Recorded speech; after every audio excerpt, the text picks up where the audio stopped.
Ladies and gentlemen, thank you. So, am I framed pretty good, Sharon? Sharon. Am I framed all right? Am I in my head? See, big head, yeah. Is it cut off? No. Oh, okay. Ladies and gentlemen, I'm here, you're there. That's the way it works around here. Wait a minute. Yeah, I got one. All right. Hear ye, welcome. I'm going to do the checklist because no one volunteered, and I like doing this, everyone. Hear ye, welcome to Sacred Grounds with me, the current host of this, the longest running poetry open mic in the known and unknown universe. Thank you. Serving up food and fine poetry since 1972, believe it or not. I was not here then, but I was just a small boy. A gleam in my mother's eye. No, that's not true. Please support this reading by enjoying the food and drinks served here. Let's get a big hand for Teddy and Fiona in the back. Without them, you wouldn't be listening to me. You'd probably be doing something more happy. Never mind, I won't go into that. Poetry of all kinds, ladies and gentlemen, is welcome, and we ask you to please respect the mic, which means keeping conversations to a listener. If you have phones, put them on mute or vibrate or some kind of thing like that so it doesn't go off when you least expect it and become elected. You're the distraction today. Also keep to the time limit, usually 5 minutes, but that can change. Remember, we have two shows, the 7-ish, which we're going into, and the 8:30-ish, which you will see. For this reason, I ask for generosity. Going short in terms of time helps with our tradition of getting everybody on the mic. However, I don't think we're a threat this evening. If you want to be in the proverbial loop, we have an opt-in email list and a Facebook group. And that sign that's falling off the wall right there gives you the link to where we do the streaming and also to where the older videos are. We have an ongoing theme, never doubt that a small group of committed citizens can change the world. Indeed, it's the only thing that ever has. That's by Margaret Mead.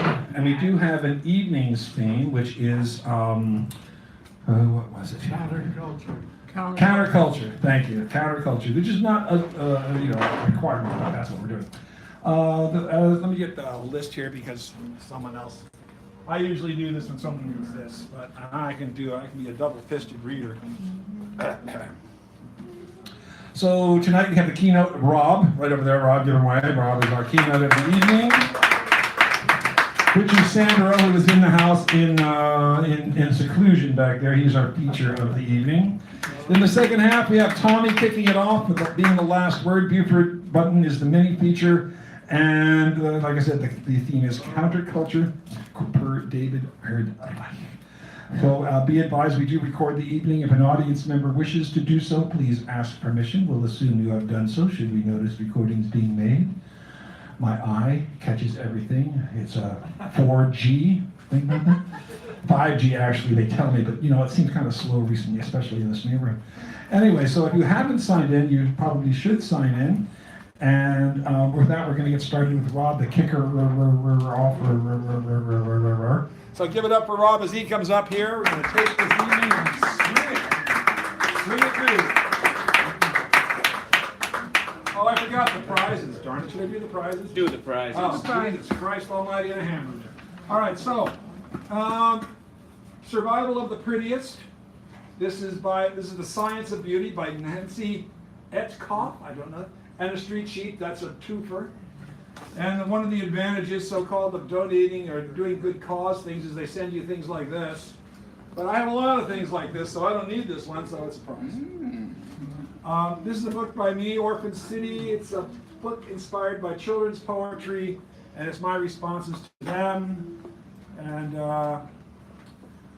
Crooked Little Heart, Annie Lamont, pulses with an emotional generosity that is rare. Sorry. Rare and rare, maybe. The Wonderful Story of Henry Sugar and Six More by Ronald Dahl. Charlie, the author of Charlie and the Chocolate Factory. So you got to nudge your perception of that title. And in case you've never read O. Henry, these are the prize stories 1995, the O. Henry Awards. Oh, it's not O. Henry stories. It's the O. Henry Awards, short stories that won that award. Nor the candy bar. Huh? Nor the candy bar. Nor the candy bar. Oh, nor the candy bar. Thank you. I don't hear things. Deaf, dumb, blunt. Oh, then there are the non-prize prizes, as we like to call them. Did I drop something? Oh, thank you. Oh, we have. Being the keynote, if you don't want one of those, you want to come back next week, you can be the keynote who kicks off the evening by reading a poem somebody else. Choosing the theme, which David E. did last week, the theme is counterculture. The last word, which Rob chose. No, yes you did. No, you chose the keynote, sorry. I already did. Tommy is the last word, thank you. Co-pilot, a volunteer of the evening that she didn't choose it last week. And then the main feature, which is here for this evening in the second half. So, yes. That's it. Okay. Now, Rob, give him a round of applause. Sorry for this.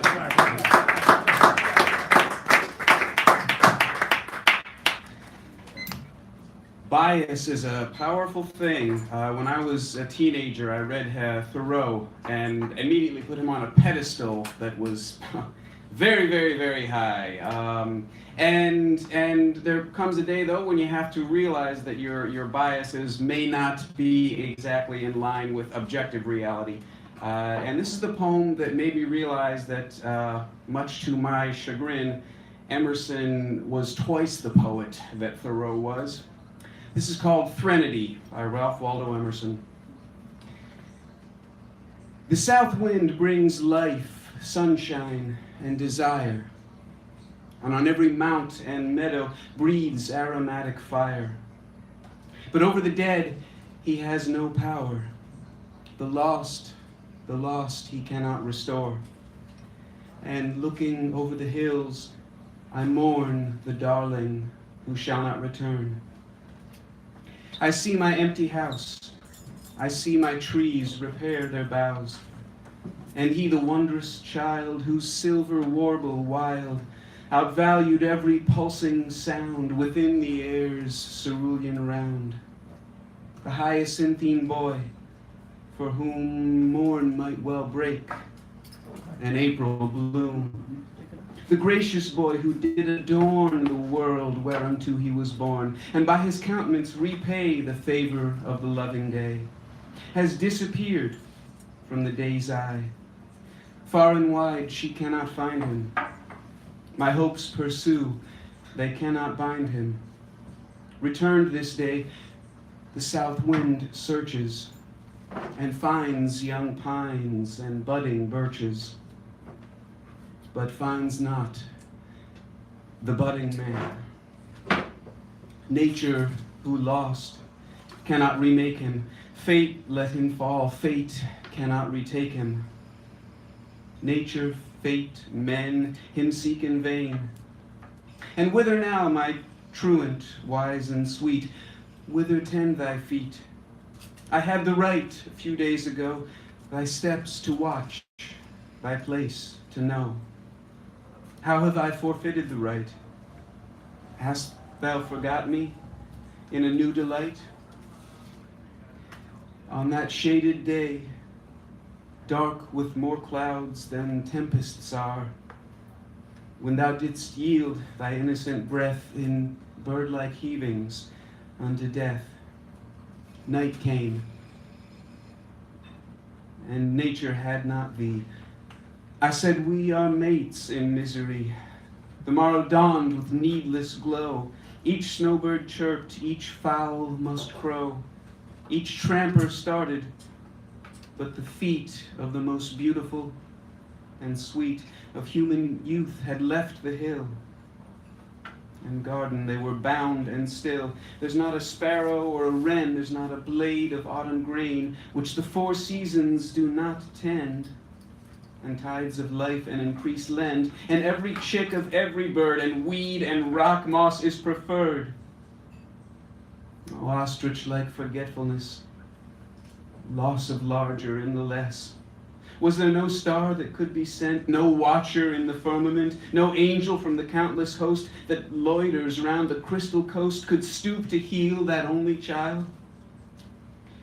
Nature's sweet marvel, undefiled, and keep the blossom of the earth, which all her harvests were not worth. Not mine, I never called thee mine, but nature's heir. If I repine, and seeing rashly torn and moved, not what I made, but what I loved, grow early old with grief that thou must to the wastes of nature go. It is because a general hope was quenched, and all must doubt and grope. For flattering planets seem to say this child should ills of ages stay, by wondrous tongue and guided pen bring the flown muses back to men. Perchance not he but nature ailed, the world and not the infant failed. It was not ripe yet to sustain a genius of so fine a strain, who gazed upon the sun and moon as if he came unto his own, and pregnant with grander thought, brought the old order into doubt. His beauty once their beauty tried, they could not feed him, and he died, and wandered backward, born, to wait an eon to be born.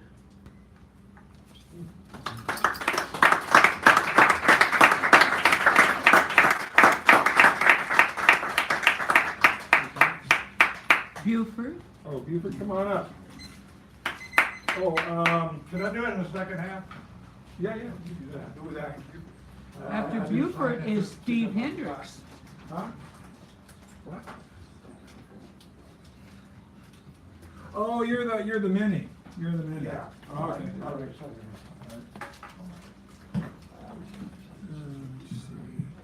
What's your name, bro?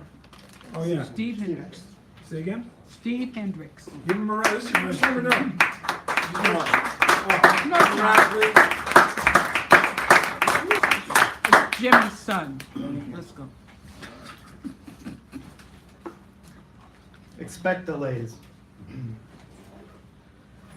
Traveling south on the 405, approaching Seal Beach Boulevard around midnight on a day mostly forgettable, I see a flashing sign that warns me to expect delays.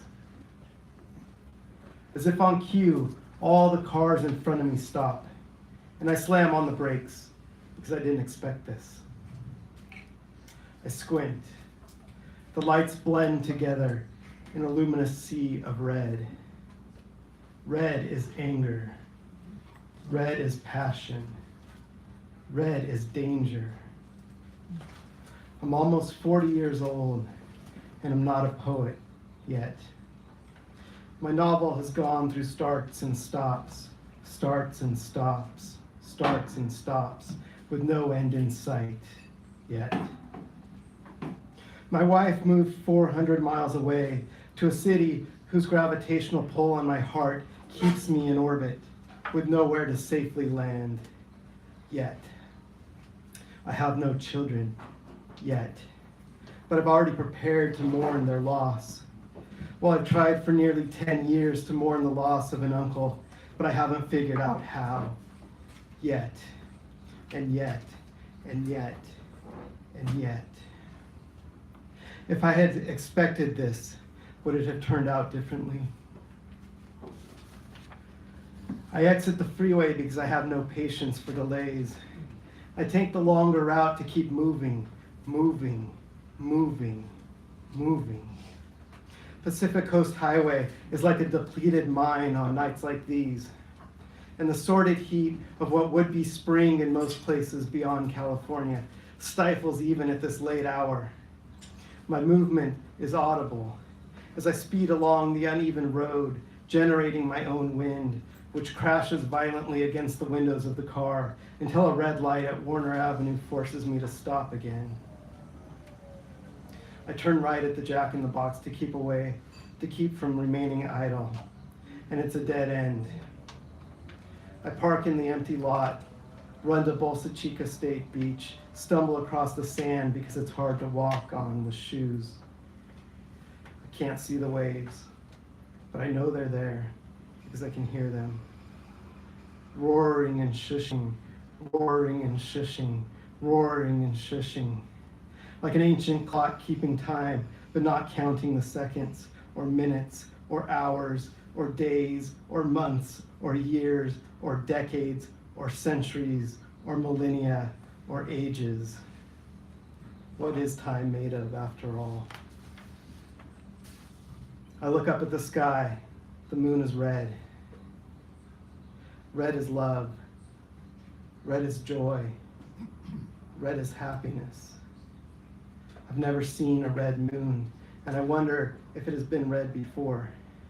If I pass below without noticing, if it even matters what color the moon is. My balance in the sand becomes less stable, though I'm not moving. The sound of the waves becomes louder and louder. The hue surrounding the moon becomes redder and redder until a cloud passes over and it disappears. All is black for a moment, and I'm only moving with the earth, hurtling through space at speeds I cannot feel. Thank you. Thank you. Owen. Owen. Dunkel. Yeah, Owen Dunkel. We got Owen, Britt, then Dee, then who's that? Then Jack, then Jason, then Inky. Inky, E-N-K-I-E, or E. I'm not sure how that's spelled. That's E-N-K-I-E. Inky. Inky, that's you? No, it's not me. Or you know who Inky? Oh, Inky. Okay, all right. Inky That's how Dinky it's Doo. pronounced. Okay, I want to make sure because I can make mistakes like the best of us. Just watch. All right, give Owen a round of applause. He gets set up there. Give him a nice round. We've got a whole evening happening here. I'd like to say in France, good evening.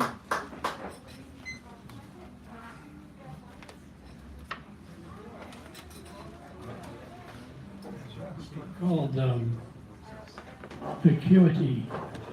This day promises a trip to the morning, quiet as a closed door. Honesty makes the day longer. Deceit is rife in the verbal barrage of infamy and wonder. I wonder, as I often do, I wonder what it is like to wonder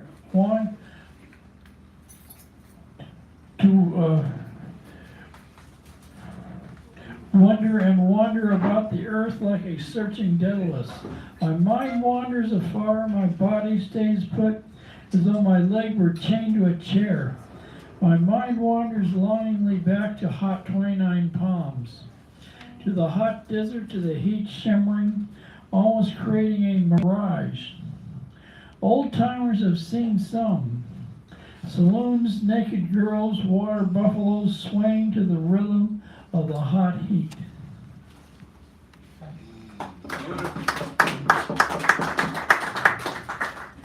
A quiet poem on a noisy day, after William Carlos Williams. Williams Restaurants, the Bay Street Mall, funny looking shops, wives with their babies, as I gawk my way among the busy tourists, the slick gash of rail life as a papier-mâché sea captain goes down with his ship, the SS Curio Shop, with painted t-shirts saying that you are as passive and content as the lapping waves of aquatic park.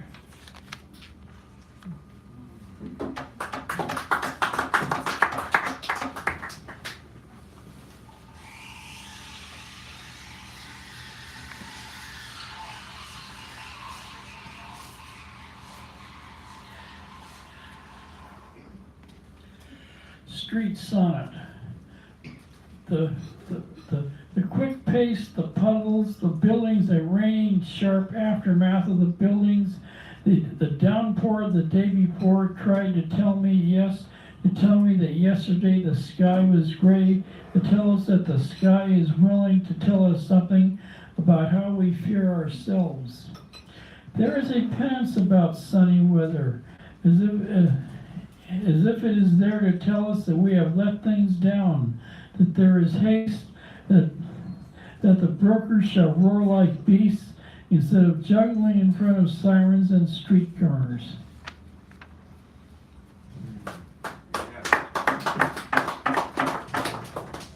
On rain-soaked 6th Street, I am made to seem alone, not adamant. My mind is street full of angels, as if my poetry is what I think people should have read, but we're too busy being precocious as a flock of sparrows miles above me in the sky.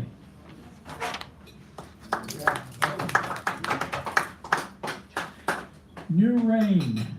Another day of old sun and new rain, another day of the not so new that insists itself, and the new of the night and the moon. Pain is pain, and I am made insane when the sky is loose with dew, and the fog is beginning to vanish.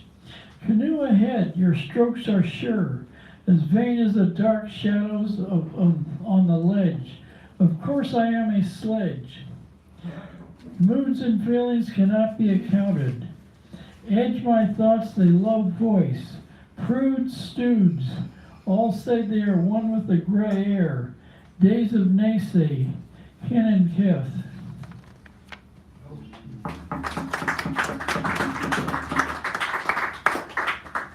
April Fool. Wand that Avril on another day.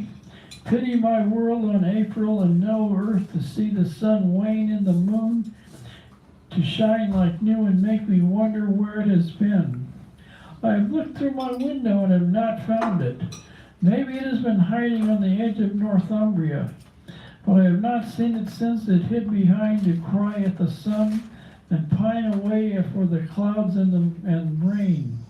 The wind has made the earth cool and forbidding, and I am fool's fool. Remain so, or I am not your Uncle Double, getting grunkle on wine and words and a Lord who knows. Thank you, Mr. Uncle. Thank you very much. All right, the mighty Britt Peters next. That's right. Rick Peters.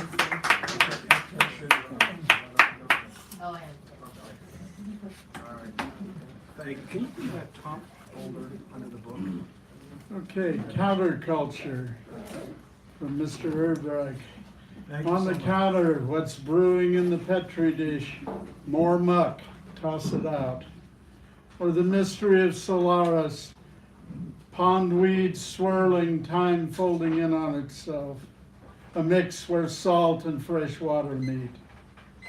The esteemed poet said, the center cannot hold, and our lives pushed to one side. Earnest effort, shared joys, honest need.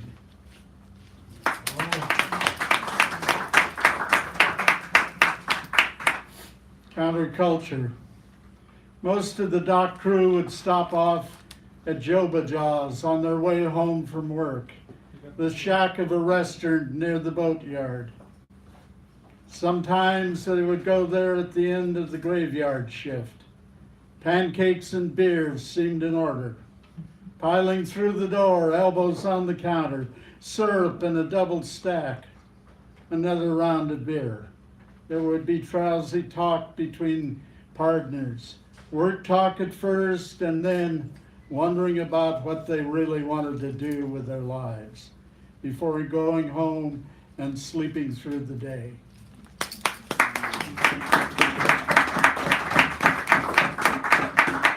Somebody last week talked about wild horses. Animal wildness, the missed element. There is a sweetness and joy in wildness. The dog and the deer seek you out. Wild horses conversing as they run together, mesa setting in the dimness of early evening. The wolf coming home to the pack. A quiet circle in the snow, or our urban rain when it does occur, beating on the roof.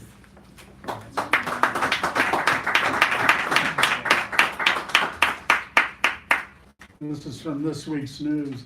Beneath comment, the Cherokee grandma kicked me down the stairs for using a cuss word. Another time she washed my mouth out with soap.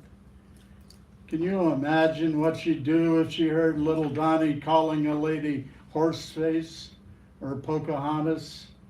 Not even the right tribe, dude.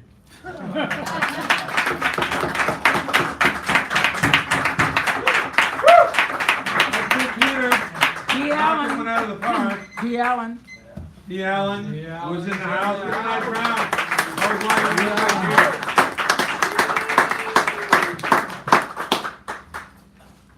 3 poems, all short. 1 page each. The first one comes from the anthology Overthrowing Capitalism, Volume 2. From page 131, this is called Forked Tongues Spoken in Broken English. Speak with forked tongues and in broken English, the language of the empire. Vital, bacterial, a language of hope that gives none, where audacity stands, frozen and frightened. Speak to us with forked tongues and in spoken English, so everyone understands with whom they are speaking.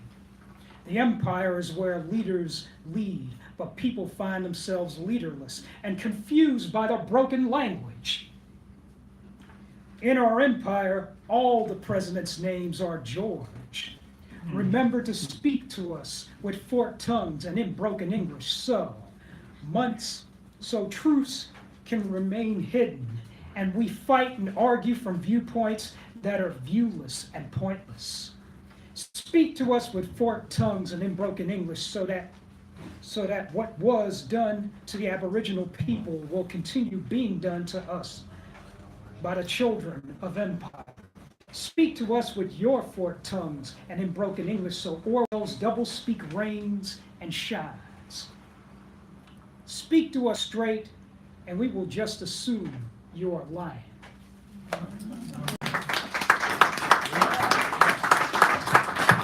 That was called Speak to Us in Broken English with Forked Tongues from Overthrowing Capitalism, Volume 2. And the last 2 pieces come from the souvenir chapbook Bay Area Generations number 41.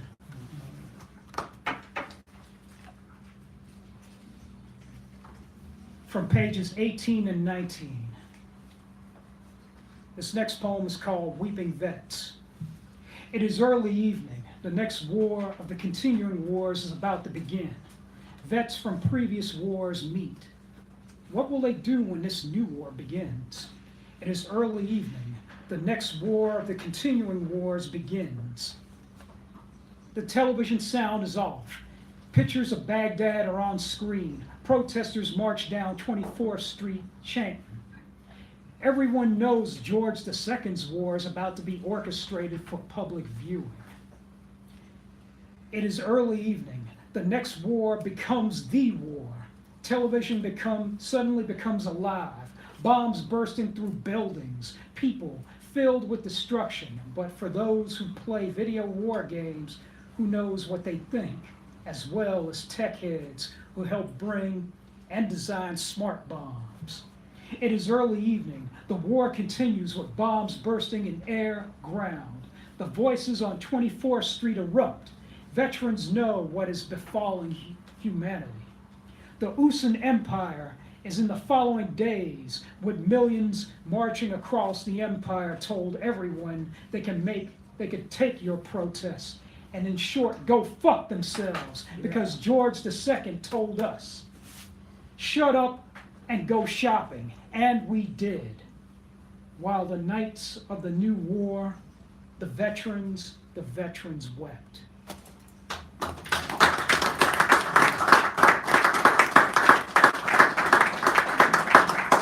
That was called Weeping Vets, and the last one is hella short, half a page long. From the same book, this is called Let Me Kiss. Let me kiss your forehead, that behind holds your intelligence, soul, and poetic thoughts with African rhythms. Let me kiss your lips that speaks those poetic words that are intelligent, soulful, and in the cadence of African rhythms. Let me kiss those hands that hold the fingers that write or type those poetic, intelligent, soulful words in the beat of African rhythms. Let me hold and kiss the temple that holds the beauty and truth of your intelligence, soul, and poetic thoughts that remind us of African rhythms. Let us dance as we speak your intelligence with soulful, poetic words. and the rhythms of Africa, so the world dances with me in truth and joy. Let us dance with your intelligence as words spoken in African rhythms ripple out across the orb. Speak to us with your African rhythms.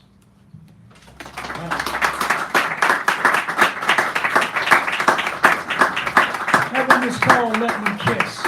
And those three poems were not mine. They're actually covers of poems that are written by tonight's feature, Mr. Richard Sanderell, aka the Cursive Writer. All right. Jack Mulligan. Jack. Give Jack around as he comes up here, and then who's after Jack? After Jack is Jason. No. Jason? All right. You're new, right? Okay, we do something special. Newsflash. A bootlegger was caught with a yearling stolen from the sheriff's stables. Was charged with running afoul of the law.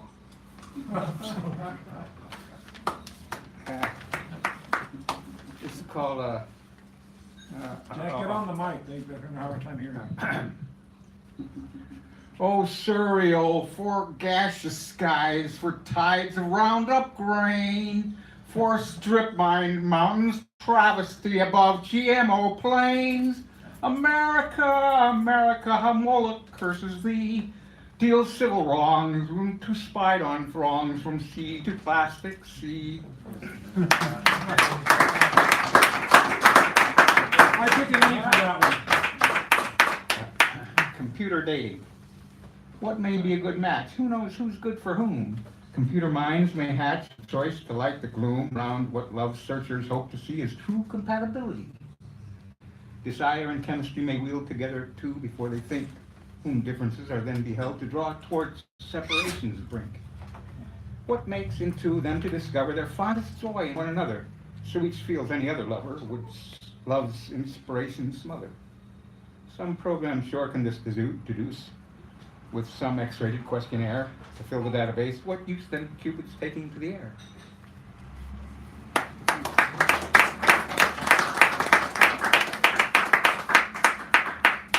Lyrical lunacy. You need a mad life to prepare the militantly hip. To deal with chaos, tools are rare. It takes some time to get a grip. The city is the last frontier between the heart and humankind. But one has their all needments near, if out of mind he himself find. A working student, athlete poor, and major in some arcane art. That life would be the choice of fewer than I can think, and a good start if madness fun were to explore.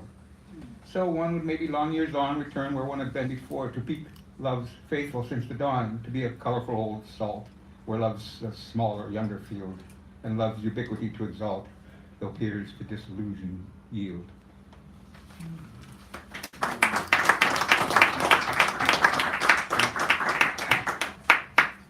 Radical misgivings of the revolutionary hippie poet in the stone bottom of repressive time. All my best now win or lose, though so far mine have all fights been, when heart's been striving, won or lost. But here now I need my best trying, for monster hurts grown many heads. To deal with these perhaps best steads to vanquish inly creatures' first coldness, cowardice, greed, and fear, their somewhat deep down unreality. Though all things are commending passion, far hotter, sweeter, here more in fashion, and never deathless, never free of commune, orgy spirit.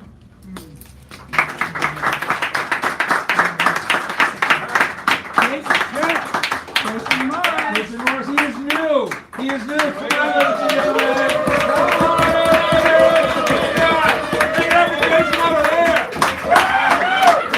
Let Jason Morris come back. Thank you. I thought he was a turd. Thank you. Just get I just close to the have mic. I just have three that I'm going to read. The first one is called The Greenhouse. From out the dreamed world, make anything real, steal, keep solar eye rubbed off, spoken in a series of evenly spaced knocks. Insist the little babble of rock, clatter, clear water, and gore the whole bull ring. Nod in the nave and steal, then give what you stole away. Steal and give what you stole away free.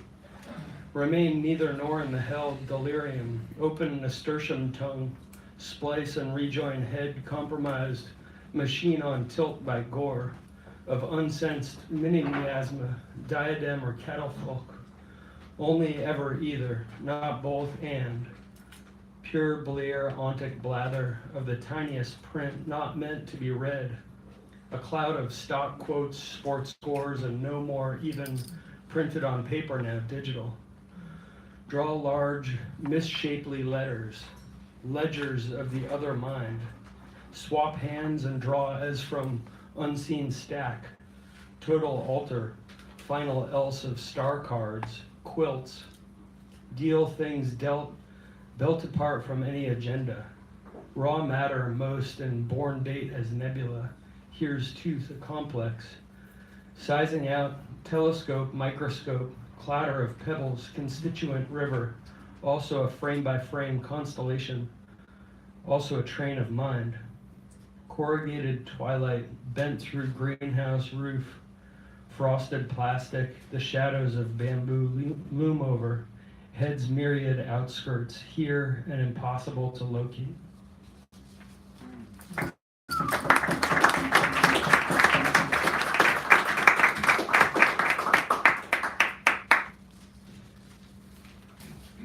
This one's called The Spoon. Now fully night, but soft. Palm trees over painted refineries, waxing tall, unleaded light. A gas station, that rock at the perimeter getting full seems close. Casual learning, someone you sort of knew who died was briefly homeless. A shock. All that would have interested him about this train, or the sentence you used to describe it as grammar, getting some rest on the far back seat. Wait, remain underground on the platform, able to give anyone directions anywhere. A smoothness almost tasteable, blood or copper, the rocking of steel tracks and wheels, something deliberate, motion along a line, seen in the mind's eye, even as windows and words darken and blur racing by.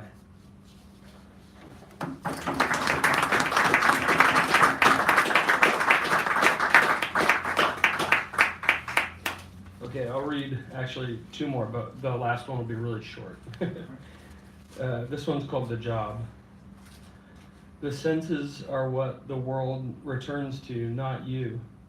You, if you're even microbes or oxygenated, a specific coral color, blue, rust green, fiery orange, eat. In liquid darknesses, widening so as to make any periphery sensed visible. Nighttime city as searchlight or campfire, your appetite. How lichen forms in broad daylight, and even machines get unsettled, it seems, start worrying for no what is called reason.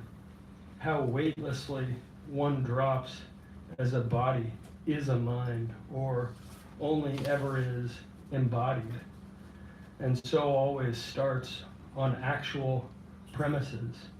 Corners of streets are on the side of this rock. Taking stock of real surroundings is initial, therefore perpetual job.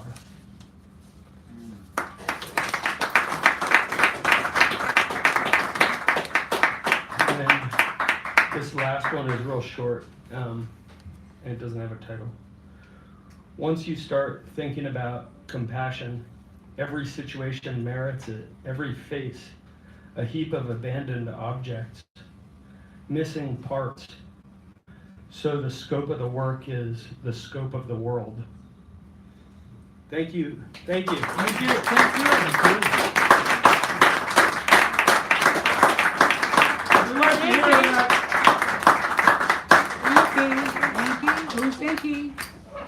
Anki? Anki. Anki. That's it. She's new!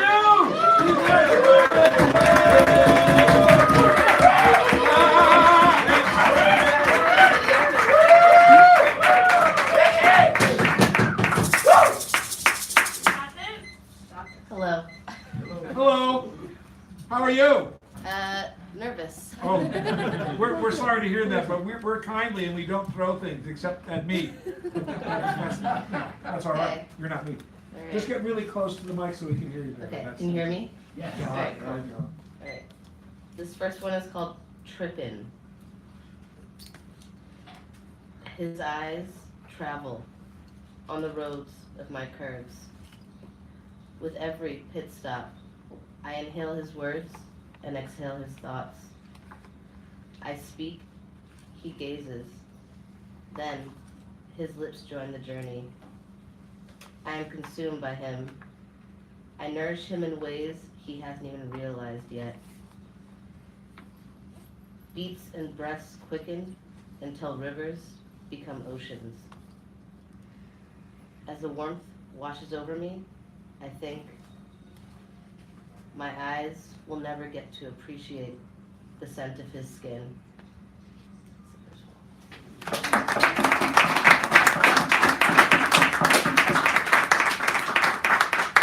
Alright, this is a two-part. Part one. Lightly licking and lapping up liquids. Tenderly touching tainted territory. Furiously flexing and folding forward. Rocking and rubbing a raw red rear. Part two. Just call me your hummingbird. Keep me humming and coming back. Nectar for days. Slip and slide, sticky. Honey, just call me your hummingbird.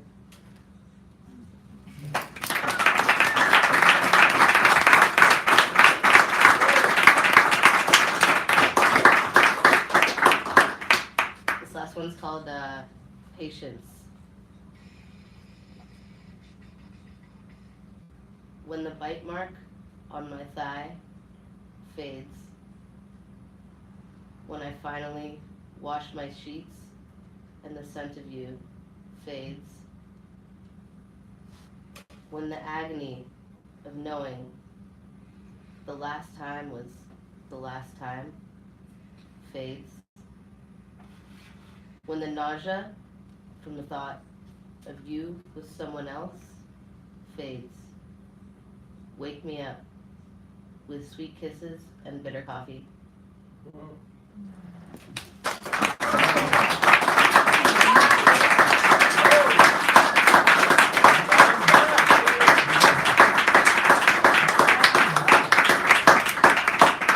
And now Sharon Scott Kish is going to be presenting. Give her a nice round of applause as she comes up here.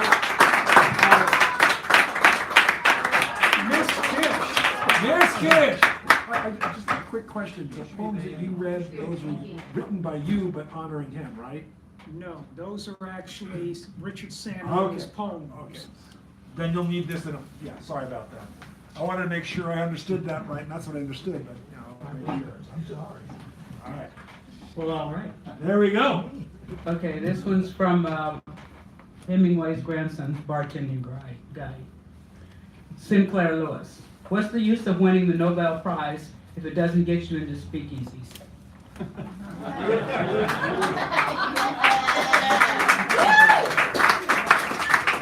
And this one's from African American Wisdom. And it says, a woman ain't never too old to have a boyfriend. I tell you the truth, I want someone to come and see about me once a week and pep me up and unruffle me. That's God what made men for. That's anonymous. And the other one is, when whoever walked behind someone to freedom, if we can't go hand in hand, I don't want to go.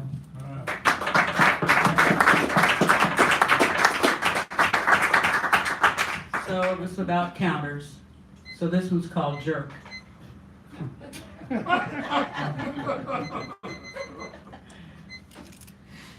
You're usually lucky if you have one drugstore nearby. We had 3.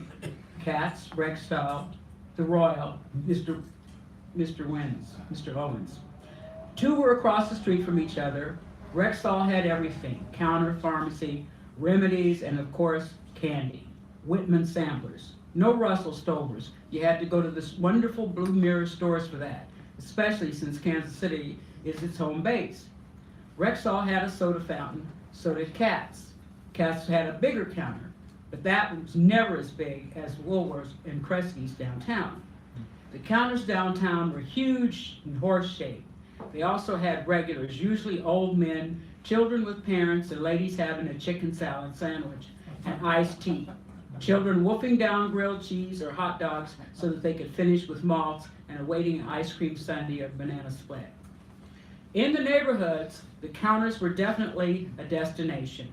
In the 20s, 30s, 40s, and 50s, these were hangouts where you would go after school. No one would never think of not meeting their friends there. Just a date, hanging out, drool over the soda jerk. Being a soda jerk was really a sought after job and thought to be great. Not that these boys made a lot of money, but it sure got them a lot of dates. That is, if they were good looking. Not like some of the guys. The ugly ones, well, they had to wait on the ladies and the kids. The kids had spun on their stools, spit on the counter, smeared bubble gum underneath. Here we go. So, piece of pie, piece of cake. That's what some of the old ladies wanted. Tea, okay, they'll have some. It was the expression on the boy's face that told it all. These old bitches are working my nerves. Brats, more brats, running around the store, getting snatched, jerked, set back on the thing. Okay, but there was always the other side. Girls hanging out, girls drooling. Oh yeah. But the boys also had their buddies, and their buddies hung out too. Jocks, guys with leather jackets on, girls with rings, class rings around their neck, cashmere sweaters, felt skirts, penny loafers, bobby socks. Great. Then, the other advantage was, your friends would give you a couple extra pennies if you would hit up the pharmacist for a rubber. Okay? Back in the day, maybe the pharmacist might tell your parents. What if your father found out? What if her father found out? More important, what if her mother found out? Well, some of these guys, they'd buy condoms, but it didn't really matter because they were so old and they had been in that wallet so long that the ring was almost coming through, not just showing, almost coming through. And that's all.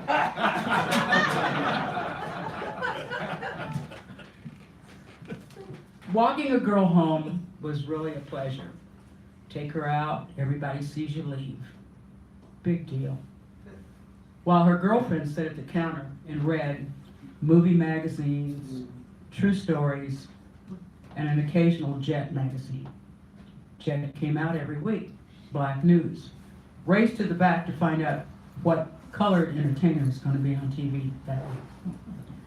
Then he walks you home. Better not go in that house if no one's home. Well, if you went in the house, the old ladies would tell it. If they didn't tell it, guess who would tell it? Our favorite little kids, Sharon and Janice.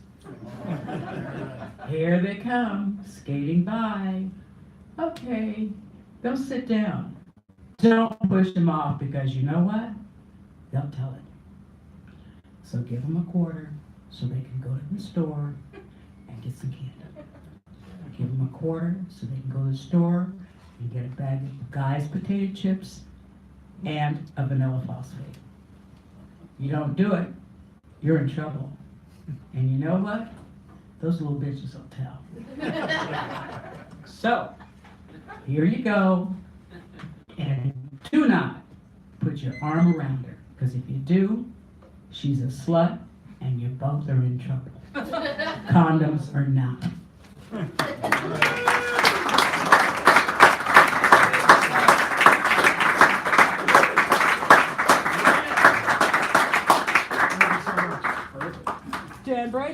Yeah, that's me. So just make sure my head is not cut off. Okay, my name is Dan Brady. Don't do this at home. So I need a volunteer. God, no hands. Okay, since you're new, so first or second? I don't know what that means. It doesn't matter. You don't know what huh? Second. Good. That's what I was going to do. Because I had two choices, and that was I was leaning towards the second, so I'll take this card. That was a long piece anyway. All right. So, counterculture.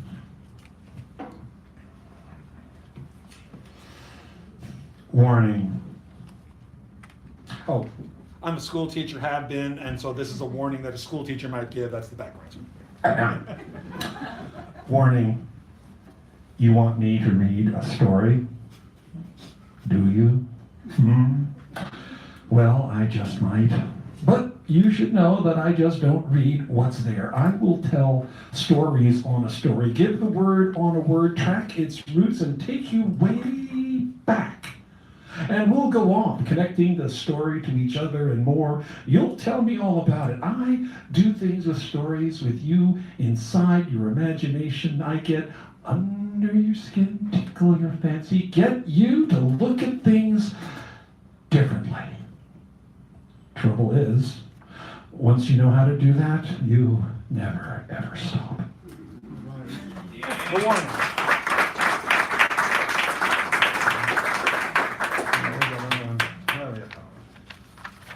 Okay, I lost my place. I hate on that, but I had this whole thing planned. That's the other one. That's the third one. Sorry about this. Talk amongst yourselves. And refuse all offers of wooden nickels. Because if you don't do that, you'll get the wooden nickels, and what the hell good are they anyway? That's what my mom always said. Danny, just stop talking like that. Okay, where is it? Nope, not that one. Ha, nope, that's not one. Ah, here it is. Okay, thank you. Time. Time comes and goes almost unnoticed, unremarkable, except for the changes we seem to think come and go with it. What a strange concept, which is to say, untrue. So much so that we'd have to invent the concurrence for our own sakes, not to mention those of others. Magicians use this feat all the time. And we, the duped, ever and always find no end of fascination with them and what they have us see. Truth be damned. And this last concluding monstrosity before your what with who. That's the name. Don't confuse my what with my who.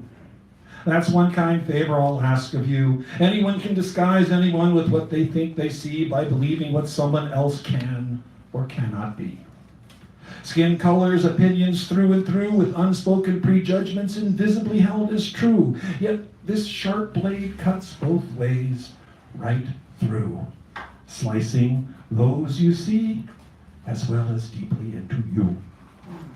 While it may be correct that one always has a choice as to when, where, and how, or why one uses one's voice, or that it vitally matters that you say what you feel, you can't retract thoughts once you've made them real. When you speak, no matter how you do, don't confuse someone's what with their who. Love is love beneath the skin of anyone you see, so who enslaves whom when perceptions aren't free? Blood is always red, the soul is void of hue. When you confuse someone's what with their who, the naming separates life from the loving heart of you. What is your take on the color of a kind hand that gives? What is the color of the forever love that always lives? If you keep your heart in truth, hear what it has to say. Its love and understanding will sweep all that old thinking away. And so to the man, to the establishment, those of the 1%. This matters most to us. It's why we rally, why we vent. We see We know who you are and what it is you do. And promise we will not be confusing your what with your who. Thank you so much.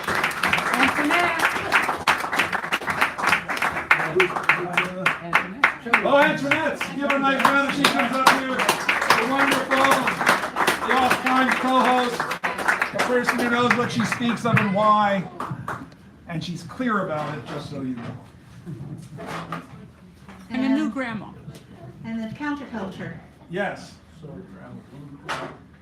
I couldn't get my printer working when I left today, so it's on my phone. That's all right. We use devices here. Okay, fat girl. Fat girl wears hats of illusion, compromised burden belonging to can't, ride bikes, wear shorts, eat in front of people. No dancing either. Compulsive addictions rule hungry heart where worldly wealth, like wet blanket, smolders fire within. Can't live, can't love, disaffection at every turn. Persecuted with prejudice, fat girl's isolation spirals to her best friend. Sugar-laden, deep-fried Foster freeze, where she does not know the clerk judges not a dozen taken home for friends, to stuff crevices caused by neglect. Fat girl wears solitary verve without judgment, expectations, never more lies. Presence, acceptance of self is real. Like most girls, she is dismissed beneath fair, slim, beautiful. Fat girls stamp strong and seem worthy of love.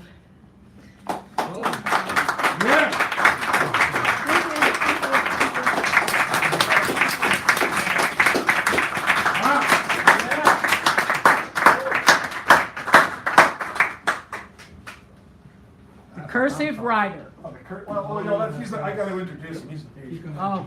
Yeah, sorry. I got to get up here and say something about the man. Pardon me. This is my favorite part of the evening. I want you to introduce Greer and Louie.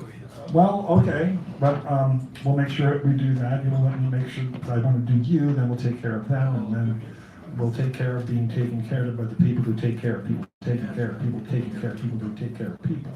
Are the luckiest people in the world. Yes, thank you for that. Get him out of here. Get him out of here. Get him out of here. A couple of things about a feature you're about to see tonight. You all know the guy, except for the people who don't know him.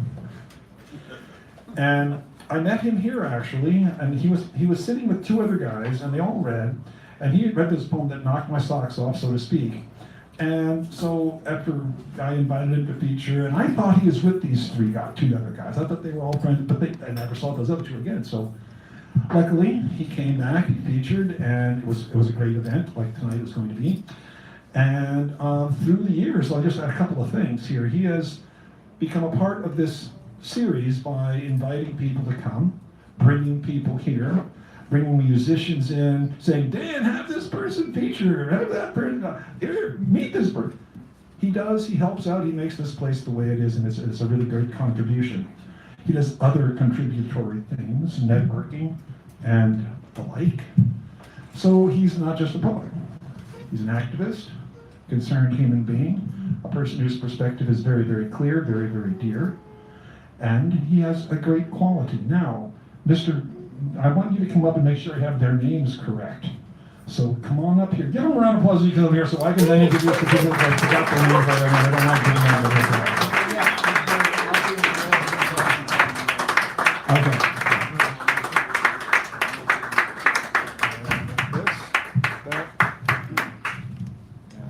Let me get out of your way here. Hold on a second.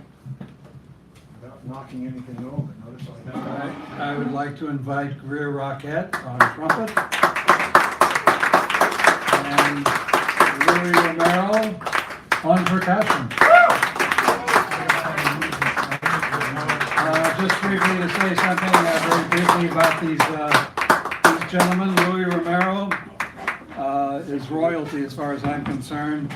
He's played with Willie Colon, Celia Cruz, Hector Lavoe.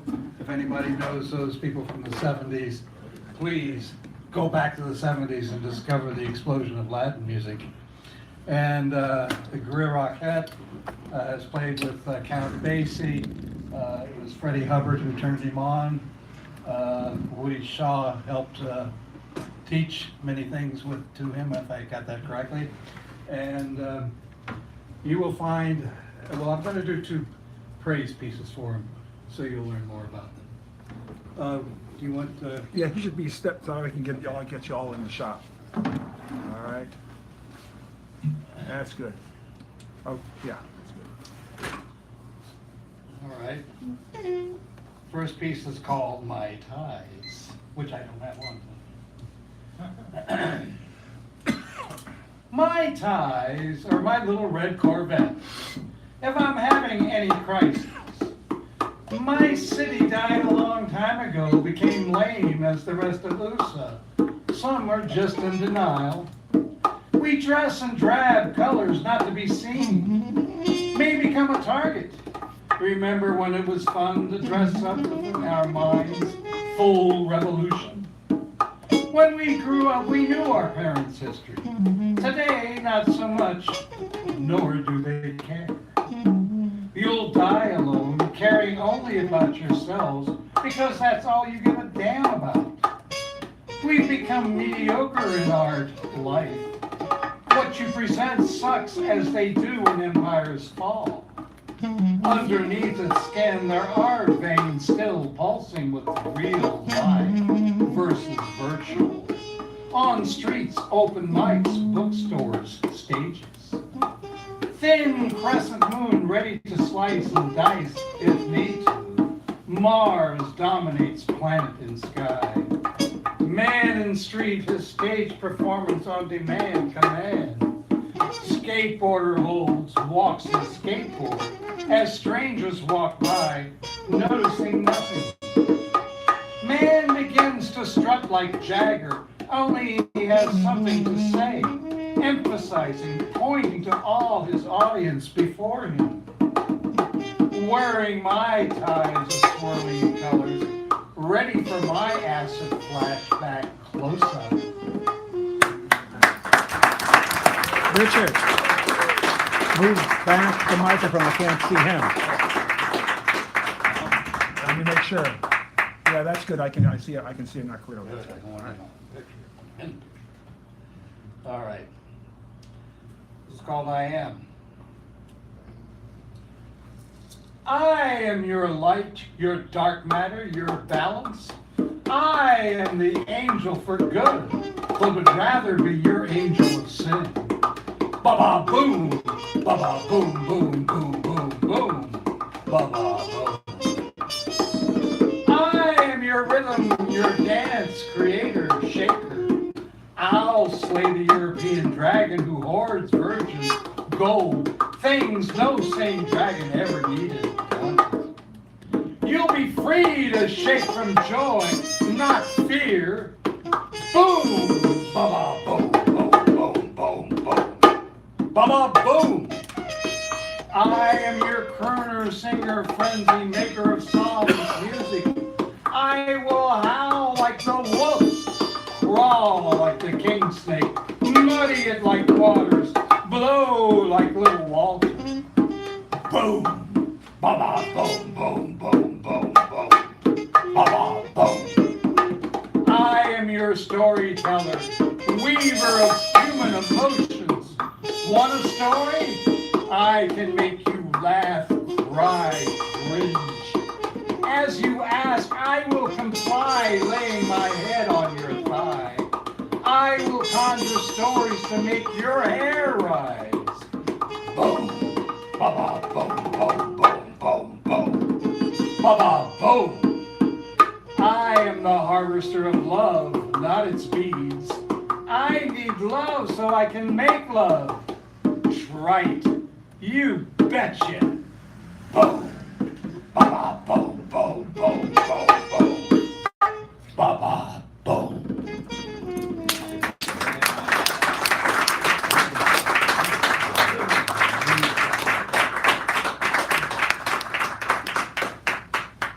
All right, this is for Greer Rockhead.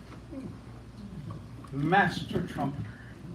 Oh, take it, brother, you deserve it. Master trumpeters never far from horn. Between sets, practices, scales, passages, trills. Imagine player practicing blowing phrasing at home, street. Player of emotion emotes the best horn players from Freddie to Miles. Range, hell, he is range. Collaborator, maximum. Space, melody, explanation, uppercuts, spits, laughs, mocks, phrases, mutes, then full throats, the beauty of notes. Balladeer of love, whose horn player gives us his best in his language of love. Yeah.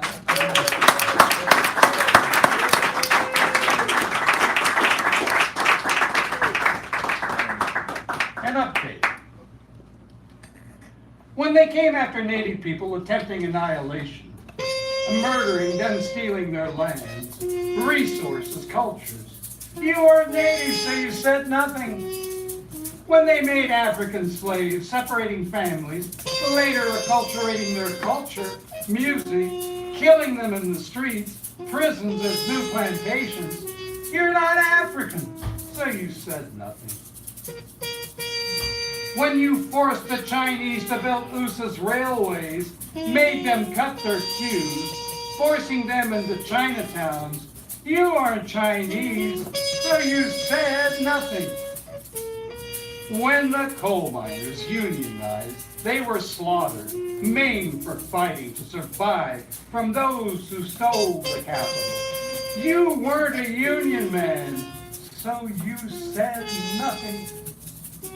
When they rounded up the Japanese, put them into internment camps because USA didn't trust their loyalties, their own citizens. You aren't Japanese, so you said nothing.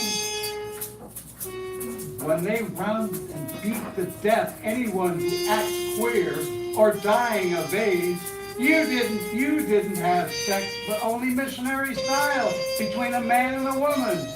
So you do it missionary style. You said nothing.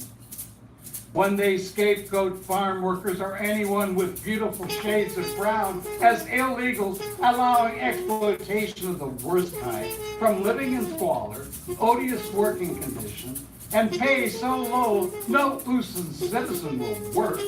But you're not a farm worker, so you said nothing. When they burn Jewish synagogues, destroy their cemeteries, defile their humanity, when buying something they get Jewed, but you're not a Jew, so you said nothing. When they come from Muslims, including citizens caught up in this kind of madness of our enemies, and may be sent to camp, you're not Muslim. Will you say something? Anything? You may find the day comes when they come for you, and there won't be anyone left standing.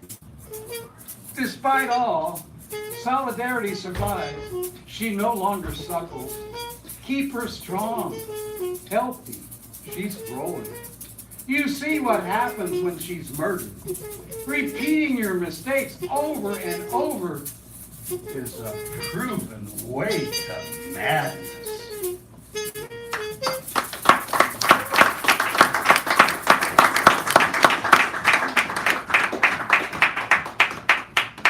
It rides you.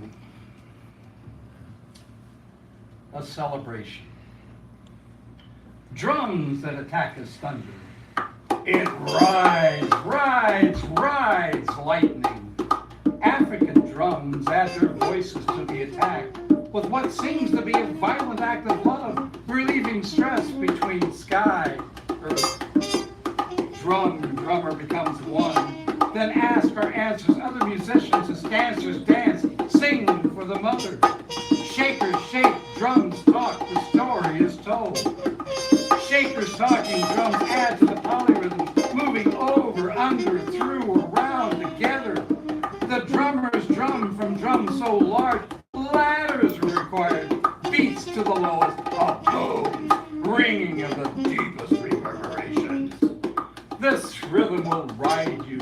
It's a flirtation of seeding, soil, creating, growing, eating, loving, living, giving back. Voices move in and out, yet remain constant in chant response until you can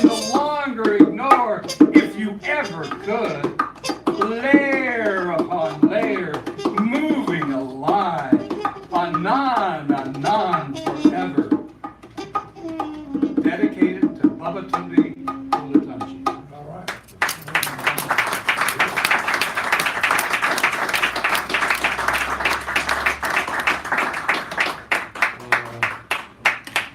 Gotta find the rest. This is dedicated to Louis Romero. If it wouldn't be for Louis, we would not be here. It's called Walking by the Rev. There is a place on 22nd Street called the Revolutionary Cafe. Walk by, usually filled, keep walking. One day met someone who plays timbales, conga master with his own band. Also sits in the Mondays with Ricky's group. Invites me to come. Here's son, salsa, mambo, rumba. It's the Scarga, the ruler of these nights. The air electric, bass drives, rhythms pulsate as singers, chanters give verse to trance, to dance. Congos, timbales, drummers, shakers, maracas, all talking to each other. Language of rhythm, frenzy, held together in rhythm's love, in the softest of beats.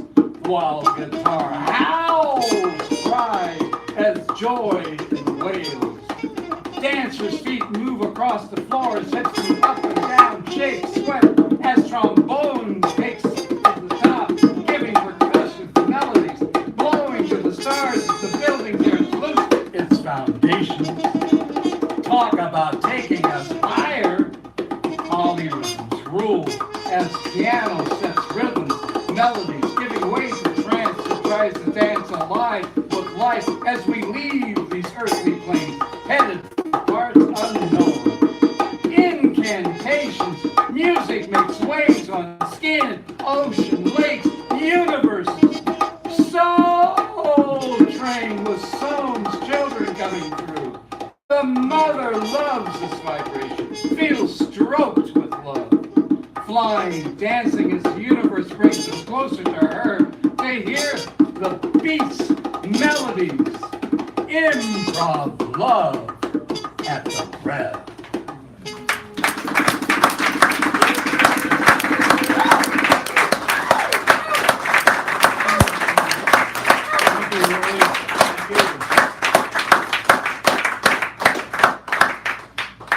All right, this is called Love Your God. Love your God, fuck your neighbor. Perpetrate your lies as flies leave your mouth. Let's enter pissing contests, but only when all play. Who lifts leg higher, pisses to the apex, wins. As if there's anything to win, prove, put down, or play. But maybe telling us a little bit, but not too much is true.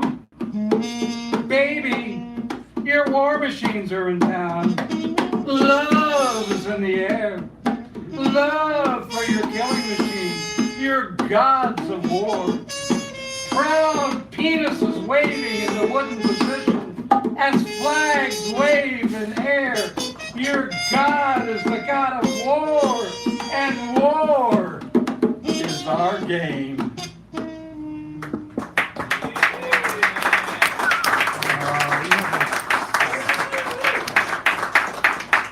Well, this American spirit thing, what do you think? I like it. Oh, girls. Oh, everybody. American Spirit cigarettes are popular, brought to you by a Newsom company in pretense of honoring Native people.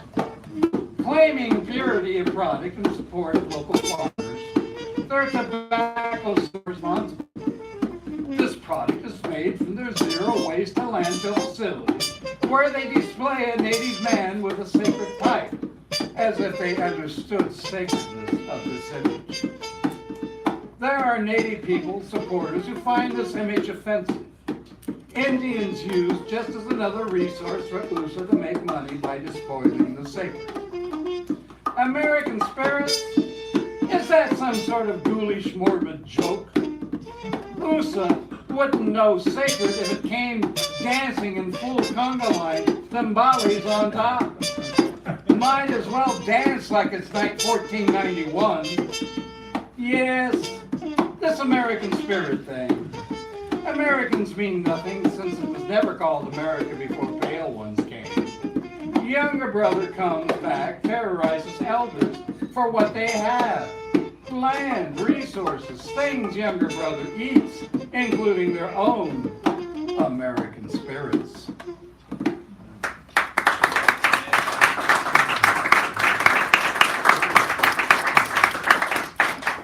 We could end this, and I'll do a real short one. This is a very short one. It's called The Flush. Love. I love being in the flush of love. It's sadness that remains. It is red by the head that gives heat all the way to the tip of the feet. Flush of love remains, but never forever. As with almost all things, love can end. Flushed with the last flushes of love. This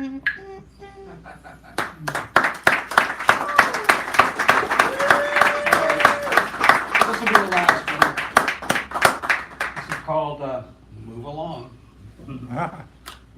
Well, I usually have a flashlight, but Move along, nothing to see here. Move along, ignore the body in the street. Jail, cell, field, river, desert. Move along, nothing here.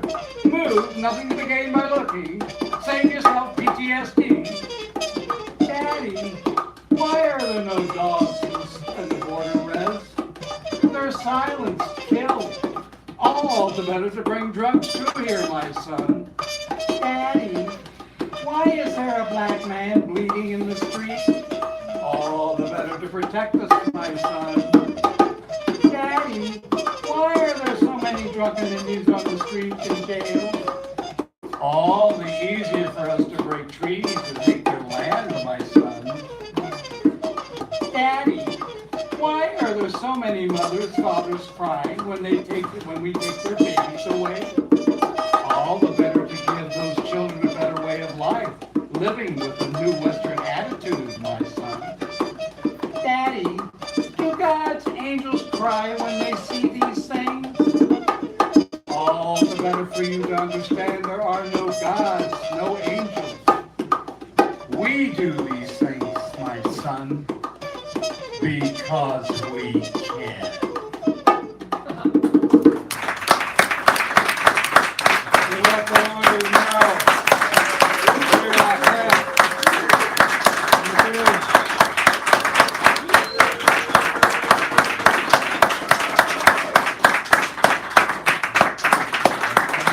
Cinderella and Entourage. Give them another round. Thank you.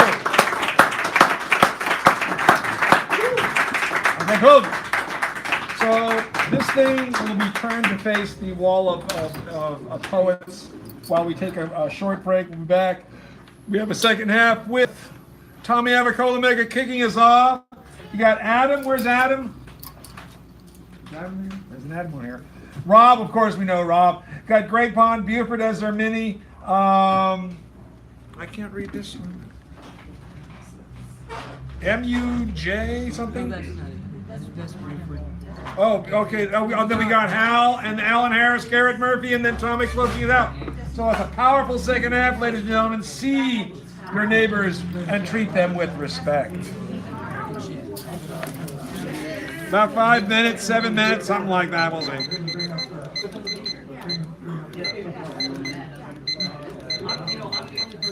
There we go. This is on.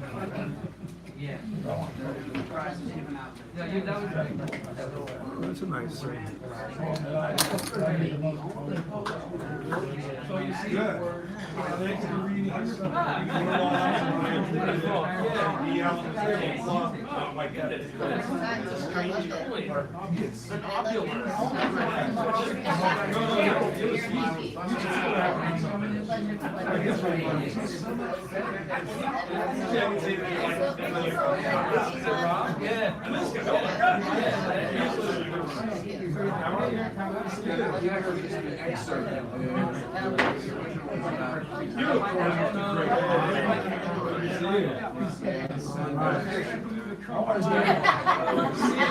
Are you nervous now?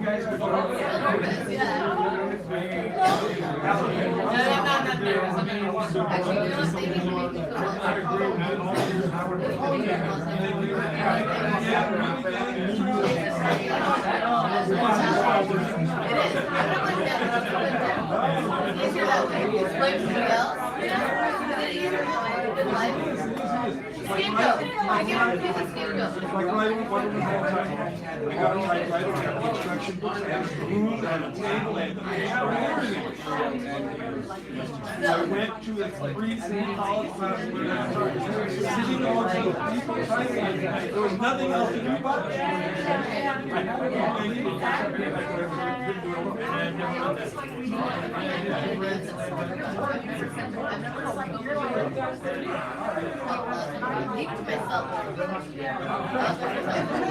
I almost cried. But we're gonna first I mean, when he saw myself there, like, what am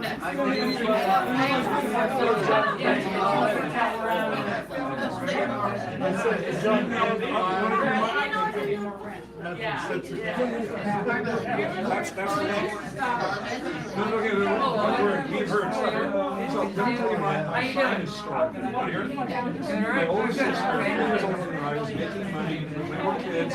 She had a pavilion that she made out of plywood and curtains and stuff. Yeah.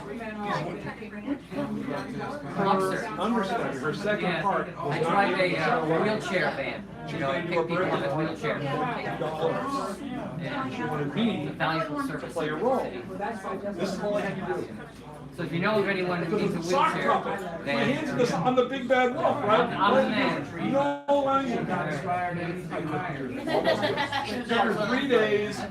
Took her 3 days to convince me, to get me to go and go like this.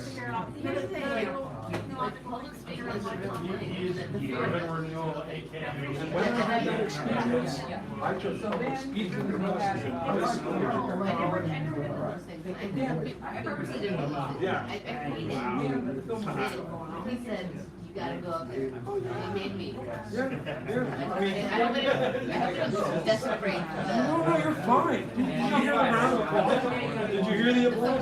Well, you'll hear the applause. You go there. He told me that no matter what, people support you.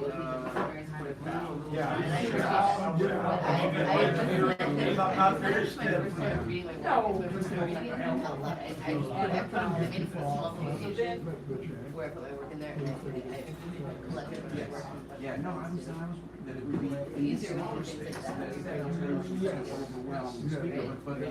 The only thing is, why reinvent the wheel? Someone already invented it. that. I didn't even think it was meant to be read out. You know what? Well, I think maybe, I mean, you actually did something you never did before you You know what it took? Well, I'm not gonna lie, I took a few shots of whiskey. So, I mean, By a few, I mean like a handful of shots of whiskey. But I let it get. you're not gonna fall. Oh, no, I'm not. I also had 2 glasses of wine, so it's fine. I can handle it. You know what, when I was young, I used to love. You know what, why I I always. didn't do it that often, I didn't want to get drunk that much. Here's the thing, I don't wanna get drunk, but I wanna feel right? Exactly, that's what I mean. There's that You know, window, right? That There's window. that fine edge where That you're fine reading it, line, and you're going, Yeah. and then. I don't wanna slur, but I wanna feel comfortable. Yes. So that's what I did. I tried to make sure like, okay, I can do this. And then after I read, I drank more wine. And I was like, now I can now read again. Whoever It's good. What's your name again? Dan, I'm Dan Inky. Thank you so much for this. Is it E? E-N-K-I-E. But it sounds like ink, like I is. Yeah, you know when people pronounce everything, Anky, Yeah, Inky, yeah. I don't care. It's not really. Inky, that's we got. Because there was a vendor, her name was. There's 9, is out of town. And I think I've been coming and spelling it from looking, so is it called a B? But tell me how to say it, then I'll say it right. Yeah. And she said, well, you know, I get that all the time. I go, I can imagine. You get the AL and you say What do you it. Tell me how to say it once, or at least a few times, and I'll learn Yeah, that's it. why when he was getting up, I didn't want to introduce the two people that I told you the names of, because they don't want to go separately. I gotta tell them to us on camera. They can hear you. You're not being videoed, it's the sound is on. So. Oh, yeah, no, yeah, they can still hear you, but. So that's you saying the wrong word.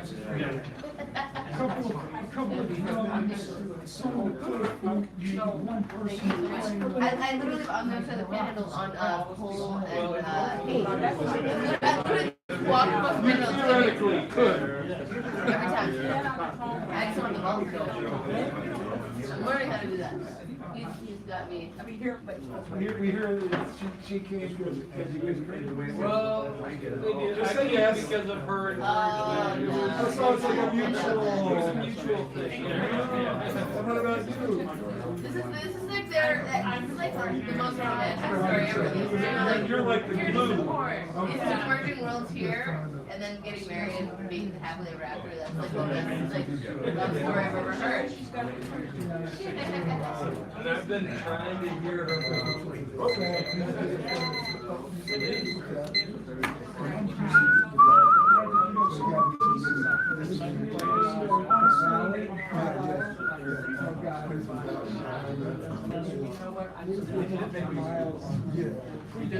Thank you, ladies and gentlemen. We're about to start the second show. I get up here and I start fabricating until people realize that it's time to pay attention and make sure they're understanding that you're often in a seat, as it were. You know, for God's sakes, I'm sitting up here starting to talk with an Irish accent and no one's listening, for God's sakes. I've got someone laughing out there, you know. Go to Northern Ireland and try to speak like this and get a laugh, and you see what happens to you in the bar at 6 o'clock in the morning. 6 o'clock in the morning it was. I don't know what I'm talking about. Ladies and gentlemen, if you can kindly take your seats, we're going to get started, man. I'm tired of talking about that. Would you, for the new people, for the people who are new here, would you like to hear my favorite political joke? Boy. Would you, they're not even listening. That's right. All right, well then I'll just skip that favorite political joke. Do you want to hear my favorite political joke? Okay, my favorite political joke. Just because they've all heard this, you know. It goes like this. George W. Bush. Thank you. All right. All right. Yeah. Chen Kutkish is going to tell us who's next. For God's sakes. Oh! You're in for a treat. Oh no. Tommy. Tommy, come make it! As they say. The kicker offerer who will open the second show and close it, as they say. Okay. So, last week after our gathering here, I made the mistake of seeing an article on the internet about the 20th anniversary of the murder of Matthew Shepard. Oh yeah. And anyway, the two pieces I'm going to read are a product of having read that, and I wrote these pretty quickly after having read it and experiencing my own trauma. So I don't know, the story was basically said that Matthew Shepard's ashes have not been buried yet, and his family's finally found a place to put Matthew Shepard's ashes. So it's called Matthew Shepard's Ashes. They're going to give Matthew Shepard's ashes a final resting place at Washington National Cathedral. Matthew Shepard, the 21-year-old, kidnapped and tortured, left tied to a fence for 18 hours in the cold, left like a crucified scarecrow, face completely covered by blood, except where his tears had washed it away, murdered for being queer 20 years ago. His ashes never buried, his parents fearing his grave would be desecrated like his funeral. Members of the Westboro Baptist Church arriving with signs, "Matt in hell, God hates fags." Now he'll rest in a church his parents feel is a safe place where they can visit him, talk to him. But a church, any church, has so much bad history, so much to atone for, not only because of what they did and still do to queers, but also blacks, women, Native peoples, Jews, and others. Washington National Cathedral was once declared by Congress the National House of Prayer, at a time when few took seriously separation of church and state. It's now owned by the Episcopal Church, which has only recently opened its doors to queers. It's all very troubling. But for Judy and Dennis Shepard, I'm glad there's closure. I wish I could believe Matthew's ashes will be safe. I can't. I've seen all too often that our queer bodies, living or dead, are not safe anywhere in this hateful country.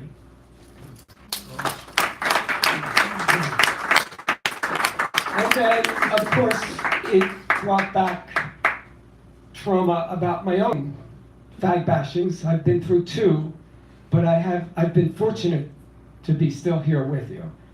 And this is called To a Fag Basher, and it's written to one of the guys who came after me. Do you ever think of me? You never knew my name, my age, my dreams, my fears. You never knew where I grew up, what I wanted to be, how I felt when I dug my hand into the black dirt that Papa got from the city dump, poured into that cinder block box he built and called a garden. How I kept pieces of paper with poems, pieces of stories, pieces of myself in my drawer. You knew nothing about me except that I was a freak, a guy in drag, something to be ridiculed, beaten, raped.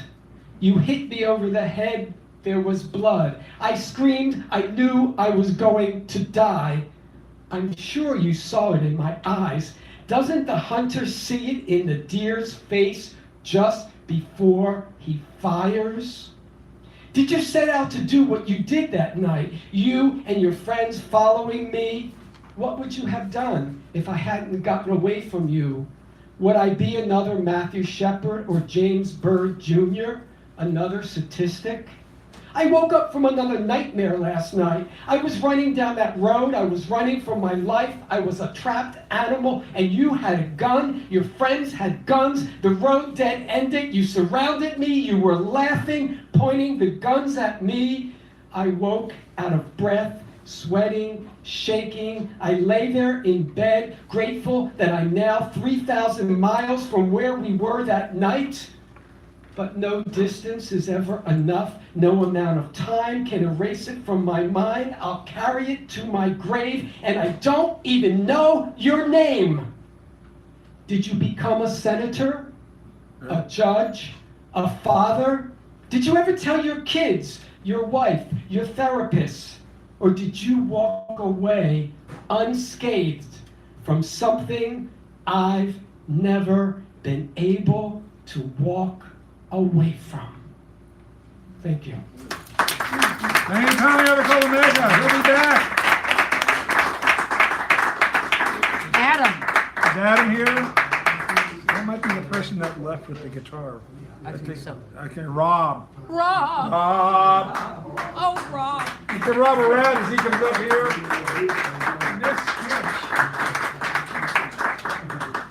I got very new nickname.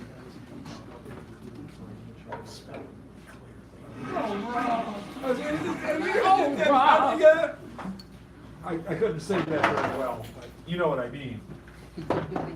Rarely. Yeah, that's what my mom used to say. She said, I love you, rarely. I said, my name's not rarely. She said, don't get smart with me, young man.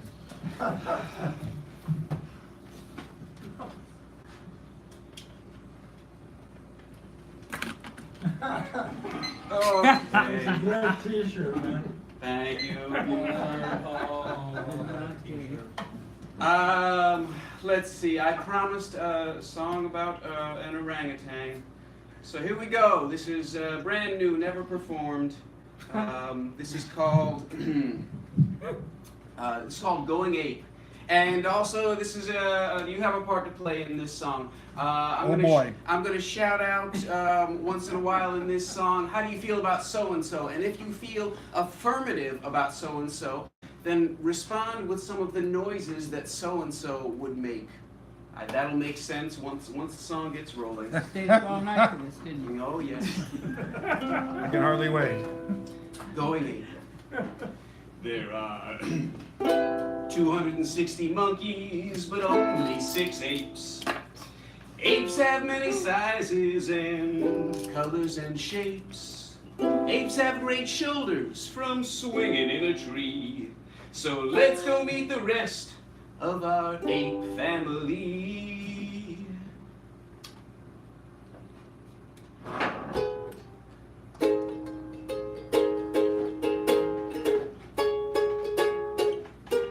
If you're overly impressed with the human race, chimps love turtles and they beat us into space. They also love sunsets and houses and trees. How do you feel about the chimpanzees? Woo! Yeah. Gorillas sometimes go gay. They have gargantuan girth. Indubitably the primary badass vegetarians here on Earth. How do you feel about gorillas?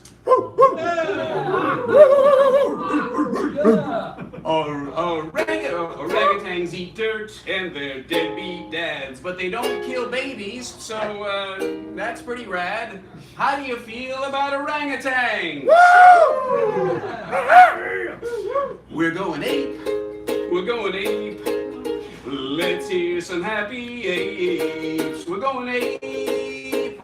We're going ape. Let's be some happy apes.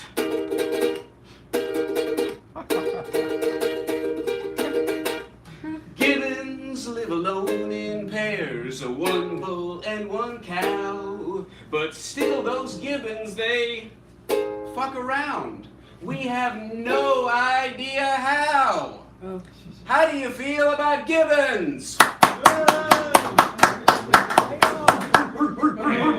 Sexiest of all are the happy bonobos. Bonobo! They French kiss and fuck, nose to nose. Something called French fucking? Bonobos are lovers, not fighting fools, because bonobo females make all of the rules. How do you feel about bonobos? And last but not least, this naked ape, eager to exploit and ready to rape. Our primary behavioral distinction, driving all life to extinction. How do you feel about humans? That's what I thought. Yeah. We're going ape. We're going ape. Let's hear some happy ape. We're going ape. Let's be some happy apes. We're going ape. We're going ape. We're going ape. We're going ape. We're going ape. That's not an ape. We're going ape.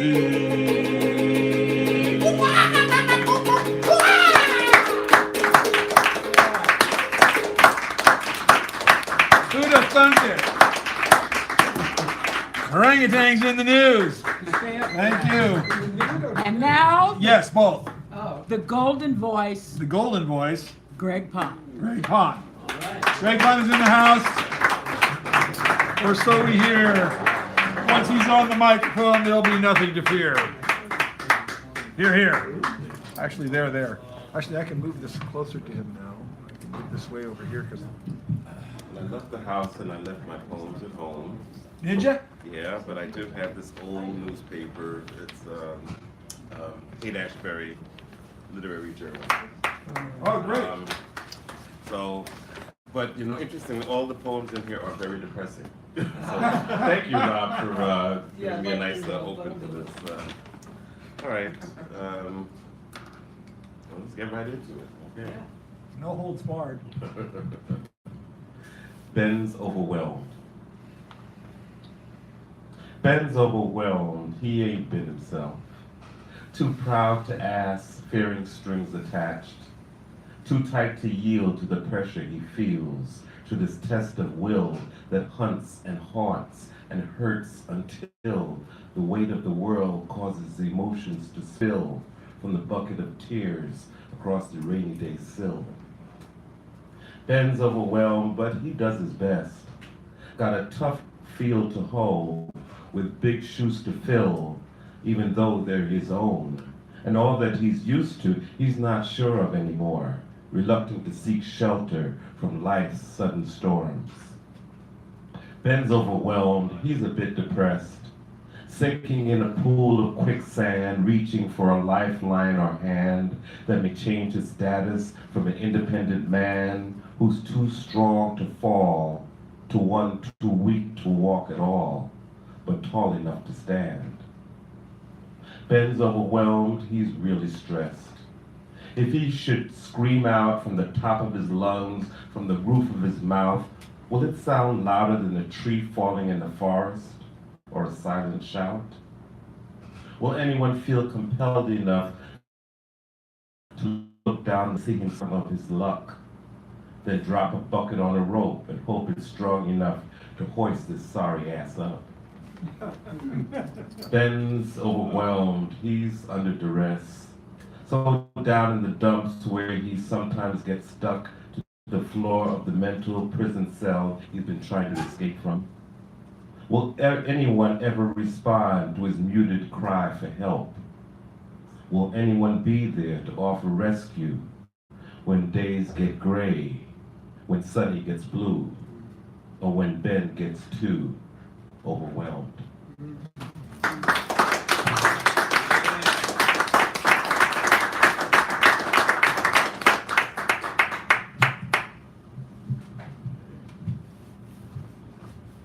Billy Broken. Billy Broken, glass in one hand, clad in black sweater, crew neck, plaid pants, awaiting her cue with eyes downcast, teetering on the jagged edge of jazz just before the saxophone's blast drowned out the sadness in the song she sang.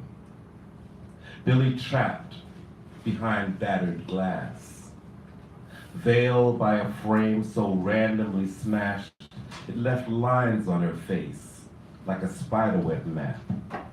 Left me to lament the loss of the lady on my wall, watching crystal shards fall from the classic photo to the shattered floor. Billy hanging like a worn coat rack, waiting and wasted at the microphone stand, cut along the jagged edge of jazz, broken glass cradled in one hand, just before the studio band played through the night, just before she sang the blues in black and white, wearing a silver pendant with her hair pulled back tight. Billy cracked, ice-filled glass. Life splintered on the jagged edge of jazz, left her with puffy hands, swollen face made her shoulders sag. Waiting at the microphone stand, holding a vodka in one hand, just in case her voice might crack under the heaviness of the song she sang. Just before the first note crashed, a moment captured, just 1 second before the vandal's damage, just left a busted photo dangling on my twisted wall. Billy Broken, glass in one hand. Nice.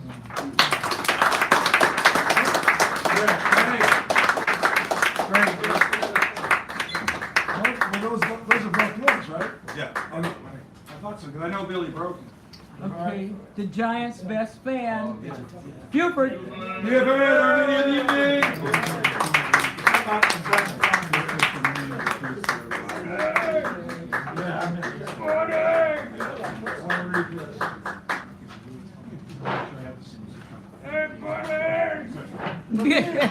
Buddy!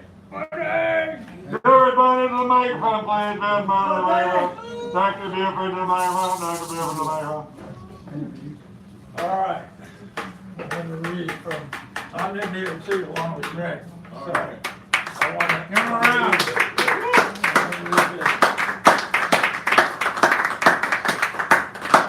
After he does his mini feature, I have a really nice sick joke that I'll tell. Oh, good. Yeah. I do this, he gets his applause and stuff, but then I'll I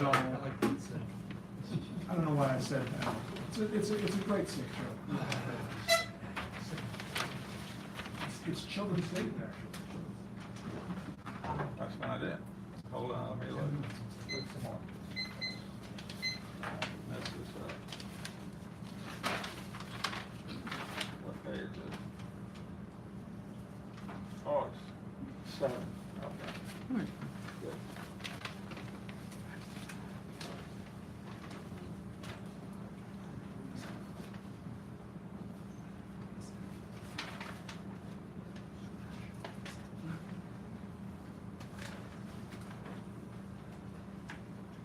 Jackie Gleason. Yeah. Norton. No, this is. I remember some of them. Do you want me to tell a joke while you're getting ready? Yeah, Okay, so that's a good idea. this is stupid, but it's child friendly. A weasel walks into a bar, and the bartender says, "God in heaven, I've never seen a weasel in my bar before.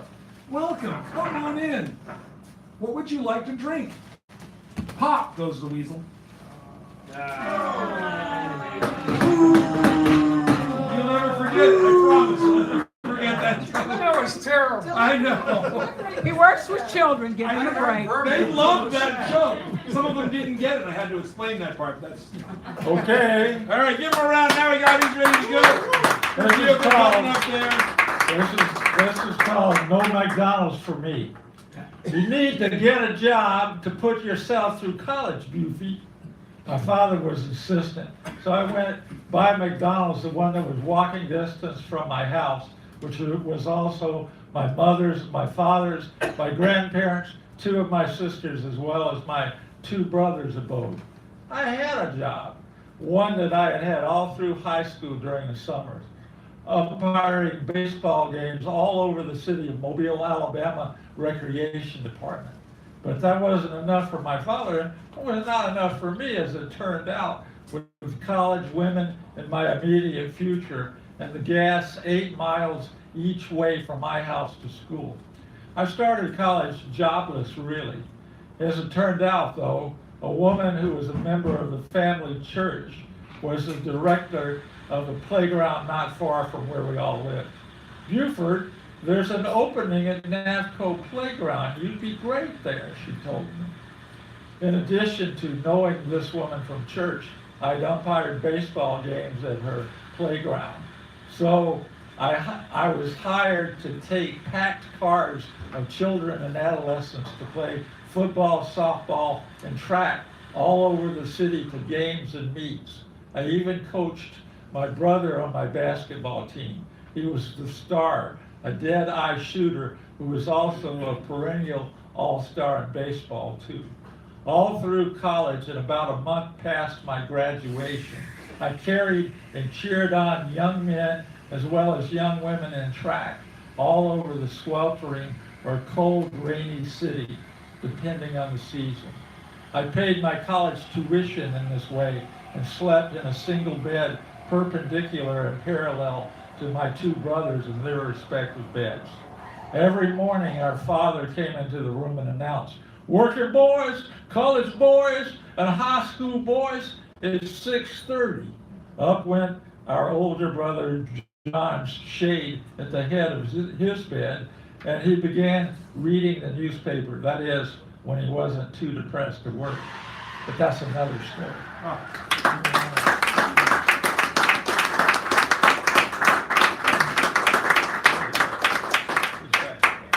Okay. Good. All right. Now, So where did I there. put mine? Oh, I put it right over here. Thank you, Sharon. Thank you. All right. This is called, I just wrote this yesterday. This is called Warriors First Game. The Warriors are rusty, though Stephen Curry is pretty phenomenal anyway. 75-72 Warriors, third quarter, 3:31 left. Then 75-75. Oklahoma City behind 79-75. Curry with a beautiful assist. Curry with a layup, pretty. Fourth quarter, 87-87. Durant smiling. KD hits at the line, 89-87 Warriors. Durant deals. Looney scores twice. Trading points is epidemic. Oklahoma City scores at the line. Curry finagles 2 points, goes to the line with his mouthpiece hanging out loosely, as he usually does. Durant goes down but gets up. 108-100, the Warriors win. All right. All right, here's a couple boards I got published a long time ago. This one's called In Search of the Nocturnal Fusion.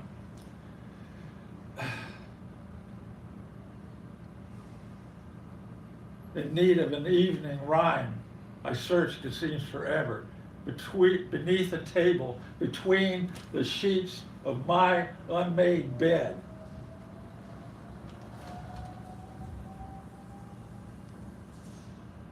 Unconsciously, I opened the door, and standing there, silhouetted, were the branches and the trunks, writing a haiku on the night. Oh, all right.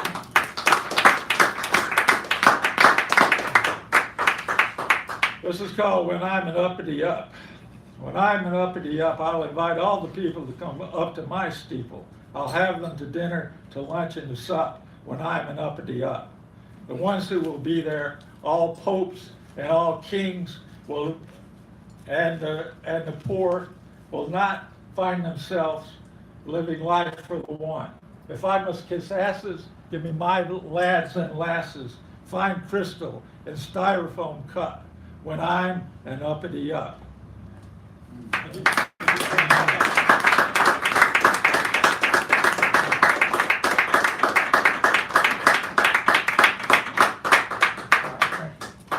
This is my favorite piece of literature right here. It's called Sunflower Sutra by the late great Allen Ginsberg. I walked on the banks of the Tin Can Banana Dock and sat down under the huge shade of the Southern Pacific locomotive to look at the sunset over the Box House Hills and cried. Jack Kerouac sat beside me on a busted, rusty iron pole companion. We thought the same thoughts of the soul, bleak and blue and sad-eyed, surrounded by the gnarled steel roots of trees of machinery. The oily water on the river mirrored the red sky. Sun sank on top of final Frisco peaks. No fish in that stream, no hermit in those mountains, just ourselves, rheumy-eyed and hungover like old bums on the riverbank, tired and wily. Look at the sunflower, he said. There was a dead gray shadow against the sky big as a man, sitting dry on top of a pile of ancient sawdust. I rushed up, enchanted. It was my first sunflower. Memories of Blake and my visions, Harlem, and hells of Eastern River, clanking Joe's greasy sandwiches, dead baby carriages, black treadless tires, forgotten and unretreaded, the poem of the riverbank. Condoms and pots, steel knives, nothing stainless, only the dank muck and razor-sharp artifacts passing into the past. And the gray sunflower poised upon the sunset, crackly, bleak, and dusty, with the smut and smog and smoke of olden locomotives in its eye. Corolla of bleary spikes pushed down and broken like a battered crown, seeds falling out of his face, soon to be toothless mouth of sunny air. Sun rays obliterated on its hairy head like a dry wire spider web. Leaves stuck out like arms out of the stem, gestures from the sawdust roof, broken pieces of plaster out of the black twigs, a dead fly in its ear. Unholy, battered old thing you are, my sunflower, oh my soul, I loved you then. The grind was no man's grind, but death and human locomotives, all that dress of dust, that veil of darkened railroad skin, that smog of cheek, that eyelid of black misery, that sooty hand or phallus or protuberance of artificial worse than dirt, industrial, modern, all that civilization spotting your crazy golden crown, and those blear thoughts of death and dusty, loveless eyes and ends and withered roots below, in the home pile of sand and sawdust, rubber dollar bills, skin of machinery, the guts and innards of the weeping, coughing car, the empty, lonely tin cans with their rusty tongues alack. What more could I name? The smoked ashes of some cock cigar, the cunts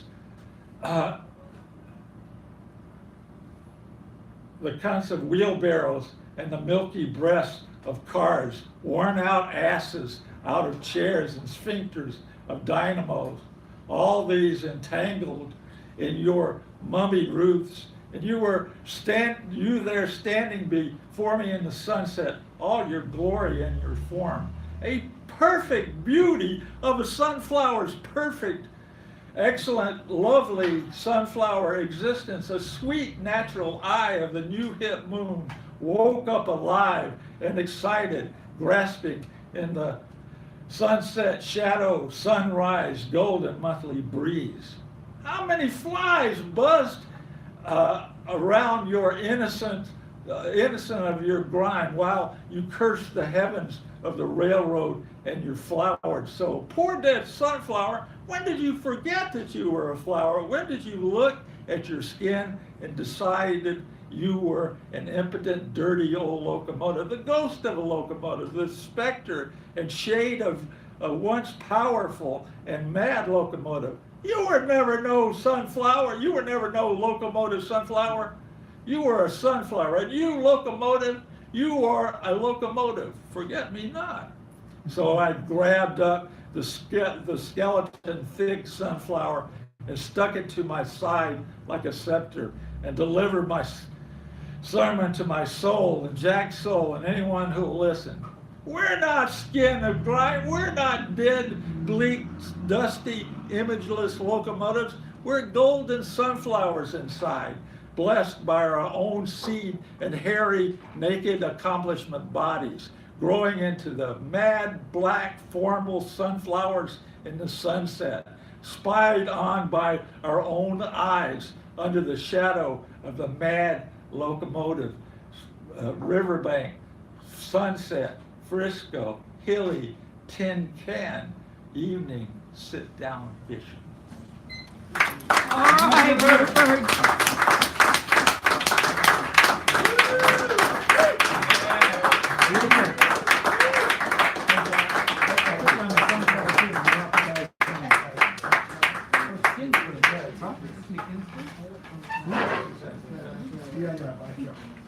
Okay, how? How? That's it.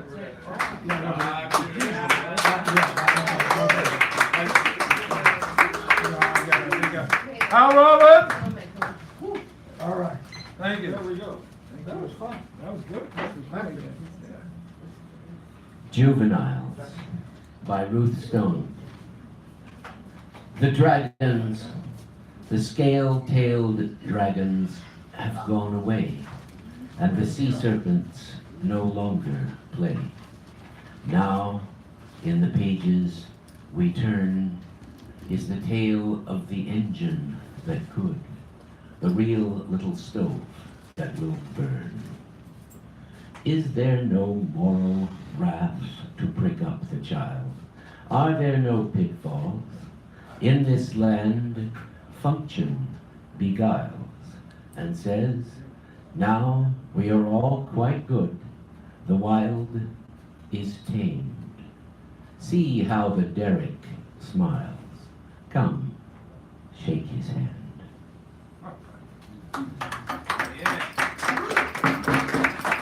And this is by Carl Shapiro, Buick. As a sloop with a sweep of immaculate wing on her delicate spine, and a keel as steel as a root that holds in the sea as she leans. Leaning and laughing, my warm-hearted beauty, you ride, you tack on the curves with parabola speed and a kiss of goodbye. As a thoroughbred sloop, my new high-spirited spirit, my kiss. As my foot suggests that you leap in the air with your hips of a girl, my finger that praises your wheel and announces your voices of song, flouncing your skirts, you blueness of joy, you flirt of politeness, you leap, you intelligence, essence of wheelness with silvery nose, and your platinum clocks of excitement stir like the hairs of a fern. But how alien you are from the booming belts of your birth and the smoke when you turned on the stinging lathes of Detroit and shrieked at the torch, amorous tests. Now, years of roads you forget, you were all instinct with your phosphorus glow and your streaking hair. And now we are stopped. It is not as the bird from the shell that I leave, or the leathery pilot who steps from his bird with a sneer of delight.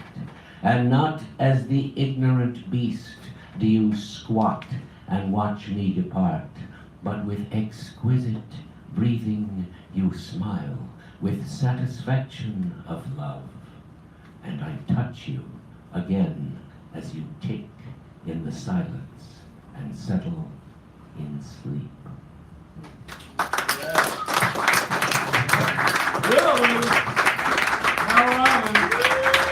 Okay. Alan. Alan Harris.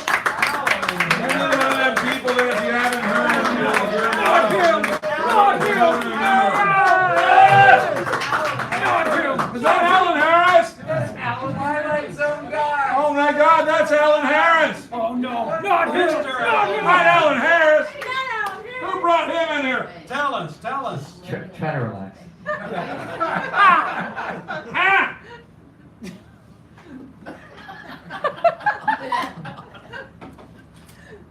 Thank you, time's up.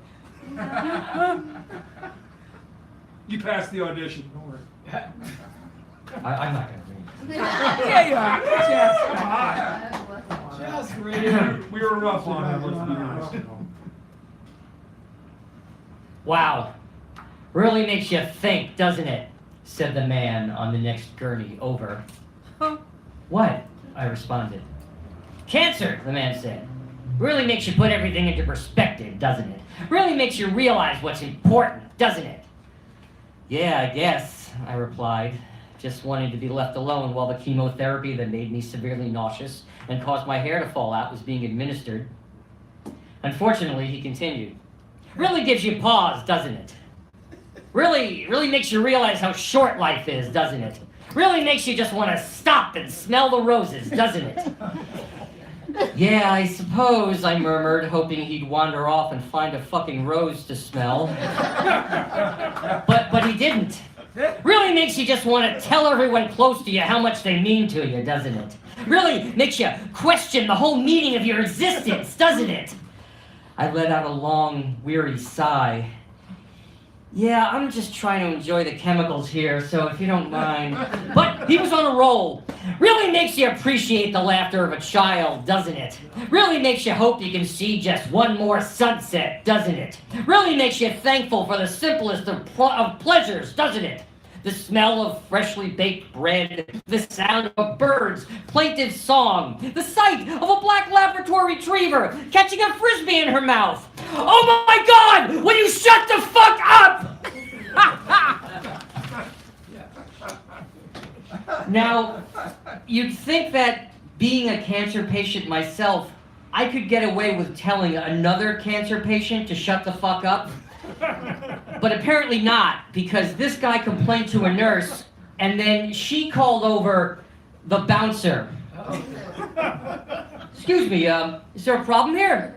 I hear you're not putting things into perspective. I hear you're not appreciating the laughter of a child. I hear you're not hoping to see just one more sunset. All right, that's it. You're out of here. Move aside, coming through.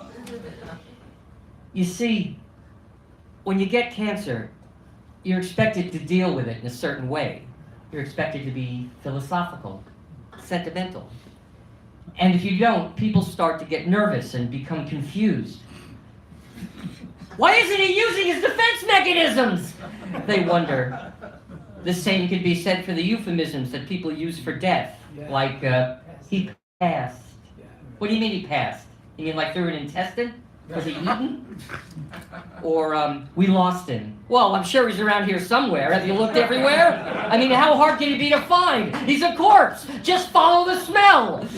What you mean is, he died, he croaked, he's worm food. So why didn't you just say that? Should I not begrudge people the euphemisms that they use and the lies that they tell themselves and their gratuitous sentimentality in which they indulge in order to make things like cancer and death easier to deal with? Personally, I reject all that stuff. I think it just trivializes it. And there's nothing trivial about cancer. Trust me, I know.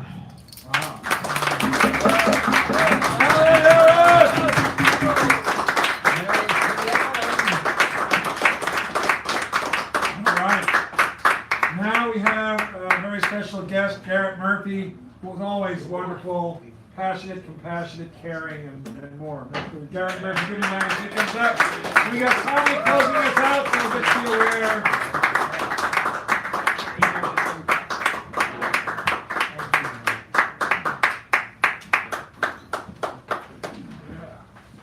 Mork and Mindy couldn't be here tonight, just like Well, I kind of wonder why.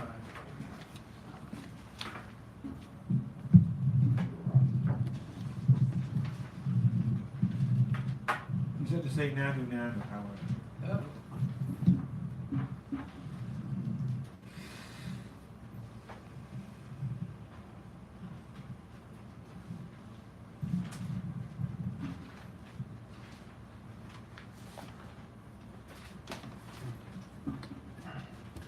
A hat for Melania. Dreadful, she wails, much ado about a pit hat. Ugly, she claims I'm the most bullied one.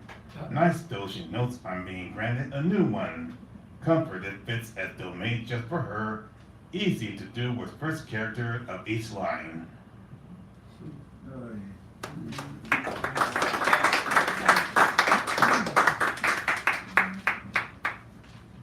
People are scared of independence. What makes one break out in an ocean of sweat? What makes Frank, Drac, and Jaws look like easy pickings? And what can one send one heading for parts unknown? You guessed it. Folks are scared of independence. Yes, people are scared of independence. We come out of the womb as helpless as babies that alone can make one wail and whine. Of course, we're taught indoctrinate into dependence. At times, codependence is the law of the land. But all too often, it all seems the codependence stays the law of the land and degenerates into the law of life. Folks come to the point of independence, and so many of them long for the womb. Folks are scared of independence. Yes, people are scared of independence. People law the military line. Up to, up to, up to, up to. They know where their place is at. People do the nihilist, fatalist. Alas, it's so unjust. Alas, can't do nothing about it. So alas, just stay where you are, and alas, accept it. And some after serving time for wrong find freedom frightening and long for the cage, and a few long for the bad old days when ups were denied and prejudged was cool. for you knew where you were at and you knew your place. Folks are scared of independence. Yes, people are scared of independence. But even when it's eluded all of the above, there's plenty to find for evidence of dependence in home and work and play and performance. Folks are too eager to take what's given to them without so much as an inquiry as to if it's good. Folks listen too much to media, listen too much to authority, listen too much to leaders, but don't do nearly enough thinking for oneself. And that is to say nothing of critical thinking. Folks are scared of independence. Yes, people are scared of independence. When times are tight, what's the first to go? The arts, the recreation, the electives of schools, especially the individual looking ones. The ones most likely to encourage thoughts and actions for oneself and to interrogate the desire by too many to accept as they sit in their lookalike homes, preferring to build more prisons and military academies to indoctrinate. And this from a land that claims to stand for freedom and all. Folks are scared of independence. Yes, people are scared of independence. Yes, people are scared of independence, and that is why things are as they are.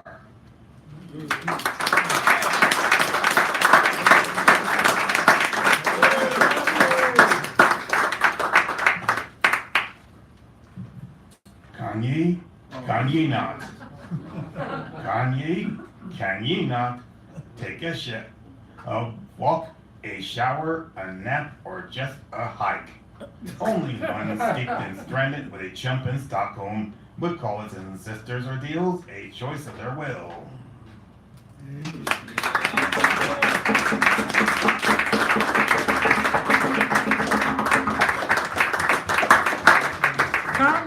Tommy! Help us out here, dear! Here we go!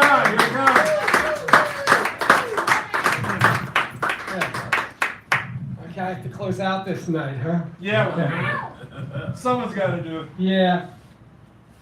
She wanted me to be a sperm donor. She wanted to have a baby and become a single lesbian mother. She had just broken off with a partner. She wanted to get on with her life, move out of a country she no longer respected, raise a family. She didn't want to wait any longer. I was flattered, but I never wanted to be a father. She said she would raise the kid alone. I would sign papers relieving myself of any responsibility, relinquishing any legal claim. My name would not be on any birth certificate.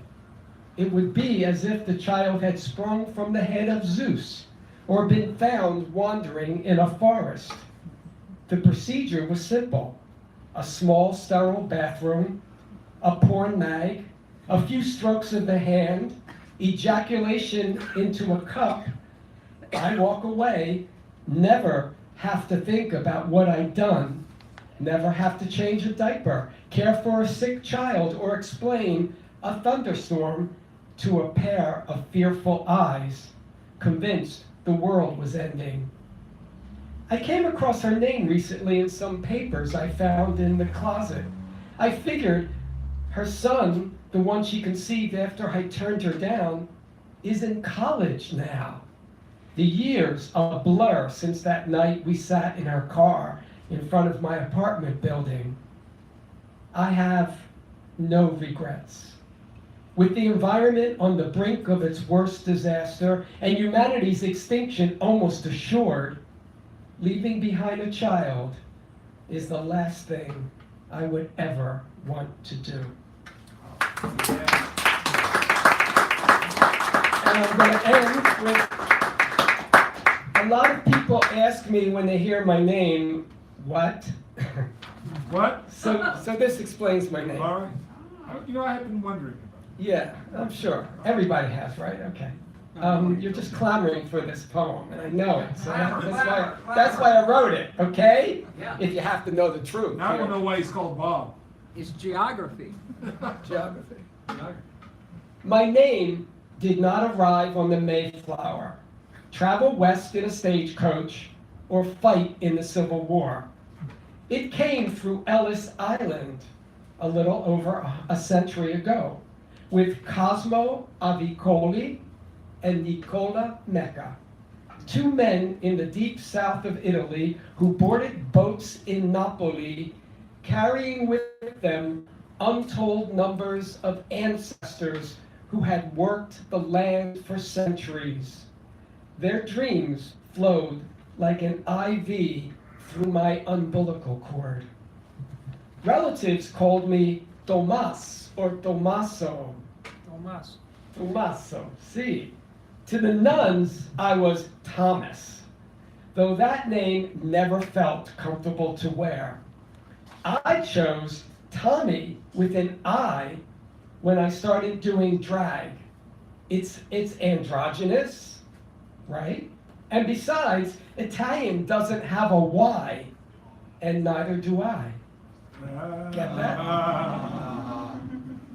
Tommy Avicoli Mecca is a name that won't let me forget that, like an old Mediterranean olive tree that has lived for thousands of years, I have many, many mighty branches and deep, indestructible roots. Thank you.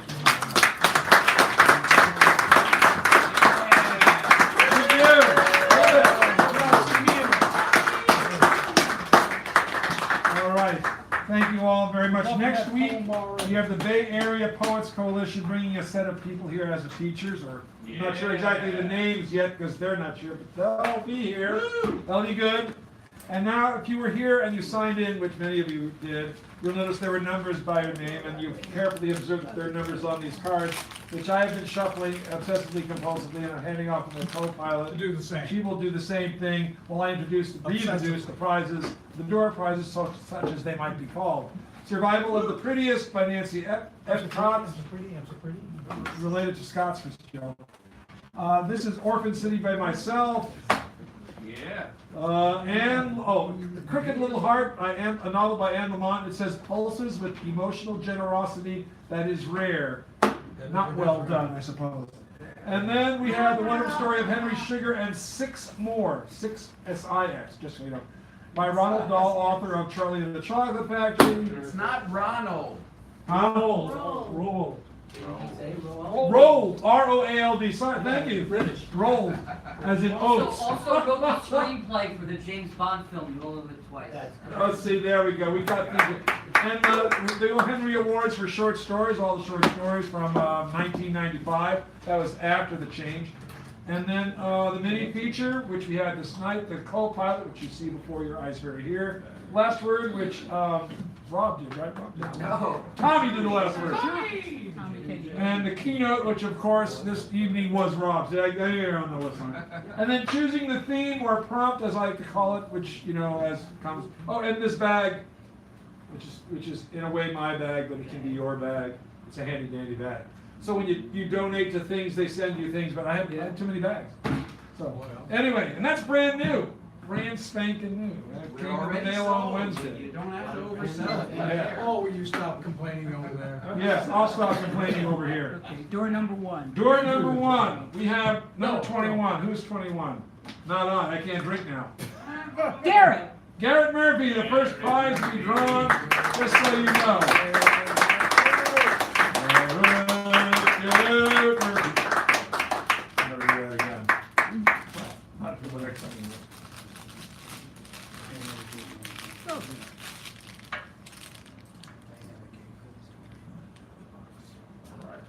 Louis took me. Thank you. More power to you. And thank you so much. Number 6. Jack. Jack Melander. Gone. Oh, you went? Okay, how about 19? How about that? Hal. Hal? Libby. Kindly come forth, or 5th, whichever you Ah, there he goes. The man after start. All right. Number 8. 8 is Inky. Yeah, Inky. Inky. Is she smoking? Tell her to bring her ass in here. Inky! Smoker! Jesus! The smoker won! Smoker won! Smoker 2! Smoker 1! No smoker. Okay. Well, okay. Shall I delay or continue? Boy, she's really down the street. Get your friend. See, now if my mom wanted to call it, my mom could be sitting over there and she would hear it. Yeah. You get all the names. First name, the first name, the middle name, the other middle name, yeah, Oh, yeah. and then the last name, Baptismal. and the command order which should soon follow. Get your butt and the rest of you in this house right now, if you want to keep it. That's what he's pretty That's if she was of a good Mine one. used to say I was gonna pound me right I in the was ground and 14. knock me next week. Well, that's pretty serious shit. Adam, but you know. Adam, but I don't know who's two. Oh my God, let's not Two? discuss it out Yeah. there. Steve Hendricks? Steve Hendricks, is Steve still here? Hey, no love. Hey, prize, you gotta get the prize. Hey, you gotta come in and get the prize. You won. No love, a prize. You won a prize. What did I win? Any of these, this bag, this book, this book, this book, and these are different names. If you were curious about them, I'll explain them to you. I love bags and things like That, that. that is yours. Damn it. Use it, Thank enjoy you. the I could tell that was painful for that man over there. He doesn't have enough bags. Britt. Britt! Britt, you are for Thank you. You're welcome.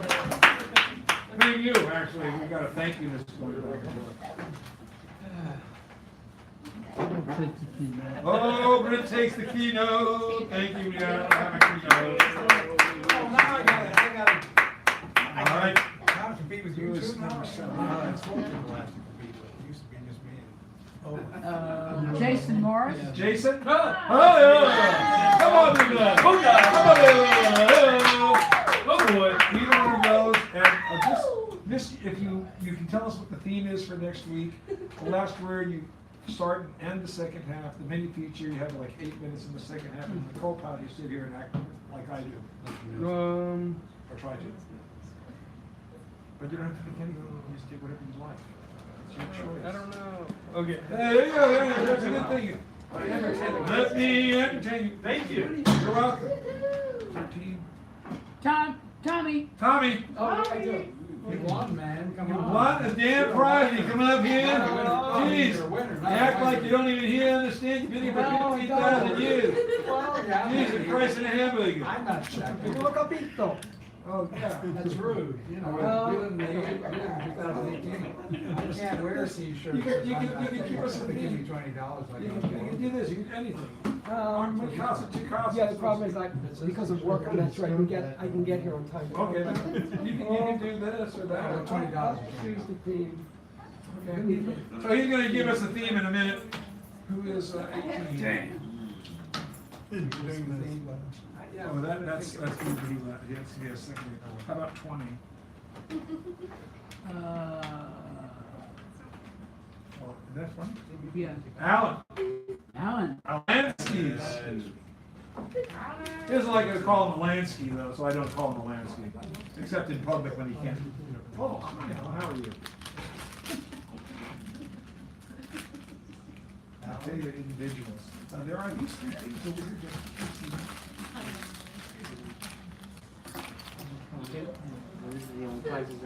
Can you notarize those too? Oh, that goes. Can you notarize them as well tonight? Books You know, he's a nice man who's in show. Oh, yes, thank you. I was Mobile. wondering why he was- Mobile he is a Notary mobile Public. notary I will public. come to- I will come to you. Yeah, it's a notary public. I always thought it was Notary Republic, you know? I had that Yeah. for a long Yeah, time. yeah, I understand. Yeah. I'm going to. Okay. I can't make a decision. I spent all day making decisions. I can't make one now. Not shampoo. 17. No one can say that. Buford. Buford. What? I used to love that. I know. That's why I remember the theme song. That's why we did that. Hey! He was fast. 11. Oh, yay, finally.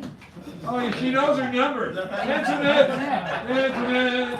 Yay. That was a great call. Good, I want That was a great call. Thank you. It was a great call. You said 5. Thank you. Oh, you were gonna love, that is an amazing book, Antoinette. It's stunning. Thank you. And it is mild. 16 is Greg. Greg Pond. We got 3 choices up here. 3 choices. Get what you can get. You got, well, we have last one. Well, We get get each other good. call part. I don't know what you can do. We can do this halftime if you want to do halftime. For what? So this means you kick off and end the second half. This ends you get 8 minutes in the second half. And this is like. I think I'll give it to the Tommy, oh, we already got Tommy. Tommy, you already picked you. You already get you. You already taken a prize. Rebellious. Oh, huh? How about rebellious? Rebellion? Rebellion. Rebellious. All right, that works. Rebellion. Your typical That's something rebellion. really easy for us to all write about. Right. Oh, my That's acid hell easy flashback. for me to write. I'm waiting for my acid flashback. Close Richard Sanderell, you got co-pilot Minnie or last word? Minnie is what? 8 minutes in the second half. The beginning or the end? That's the second half. You're in the middle of the second half. In the middle of the second half. Yeah, then the last word is starting and ending the second half. For 5 minutes each. Yeah. Okay, I think. Sorry. Well, you know how it is. It's the last. It's always the last. I'll read to us all like a group. That's right. It's you. That's right. There's only these 2 things. But you should do this. Have you ever done this yet? No. So you get 8 minutes. Another another writer. Okay. We got Sharon as the mini feature. This Guy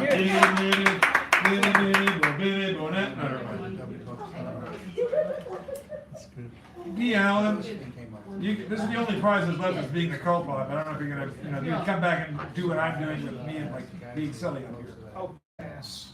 Okay, just check. 3 Owen. This is the only thing that's left. What? You don't have to do anything, say yes or no. Alright, and then the last person we can ask is, oh, Rob. I want the co-pilot. Rob! Alright, we got a co-pilot.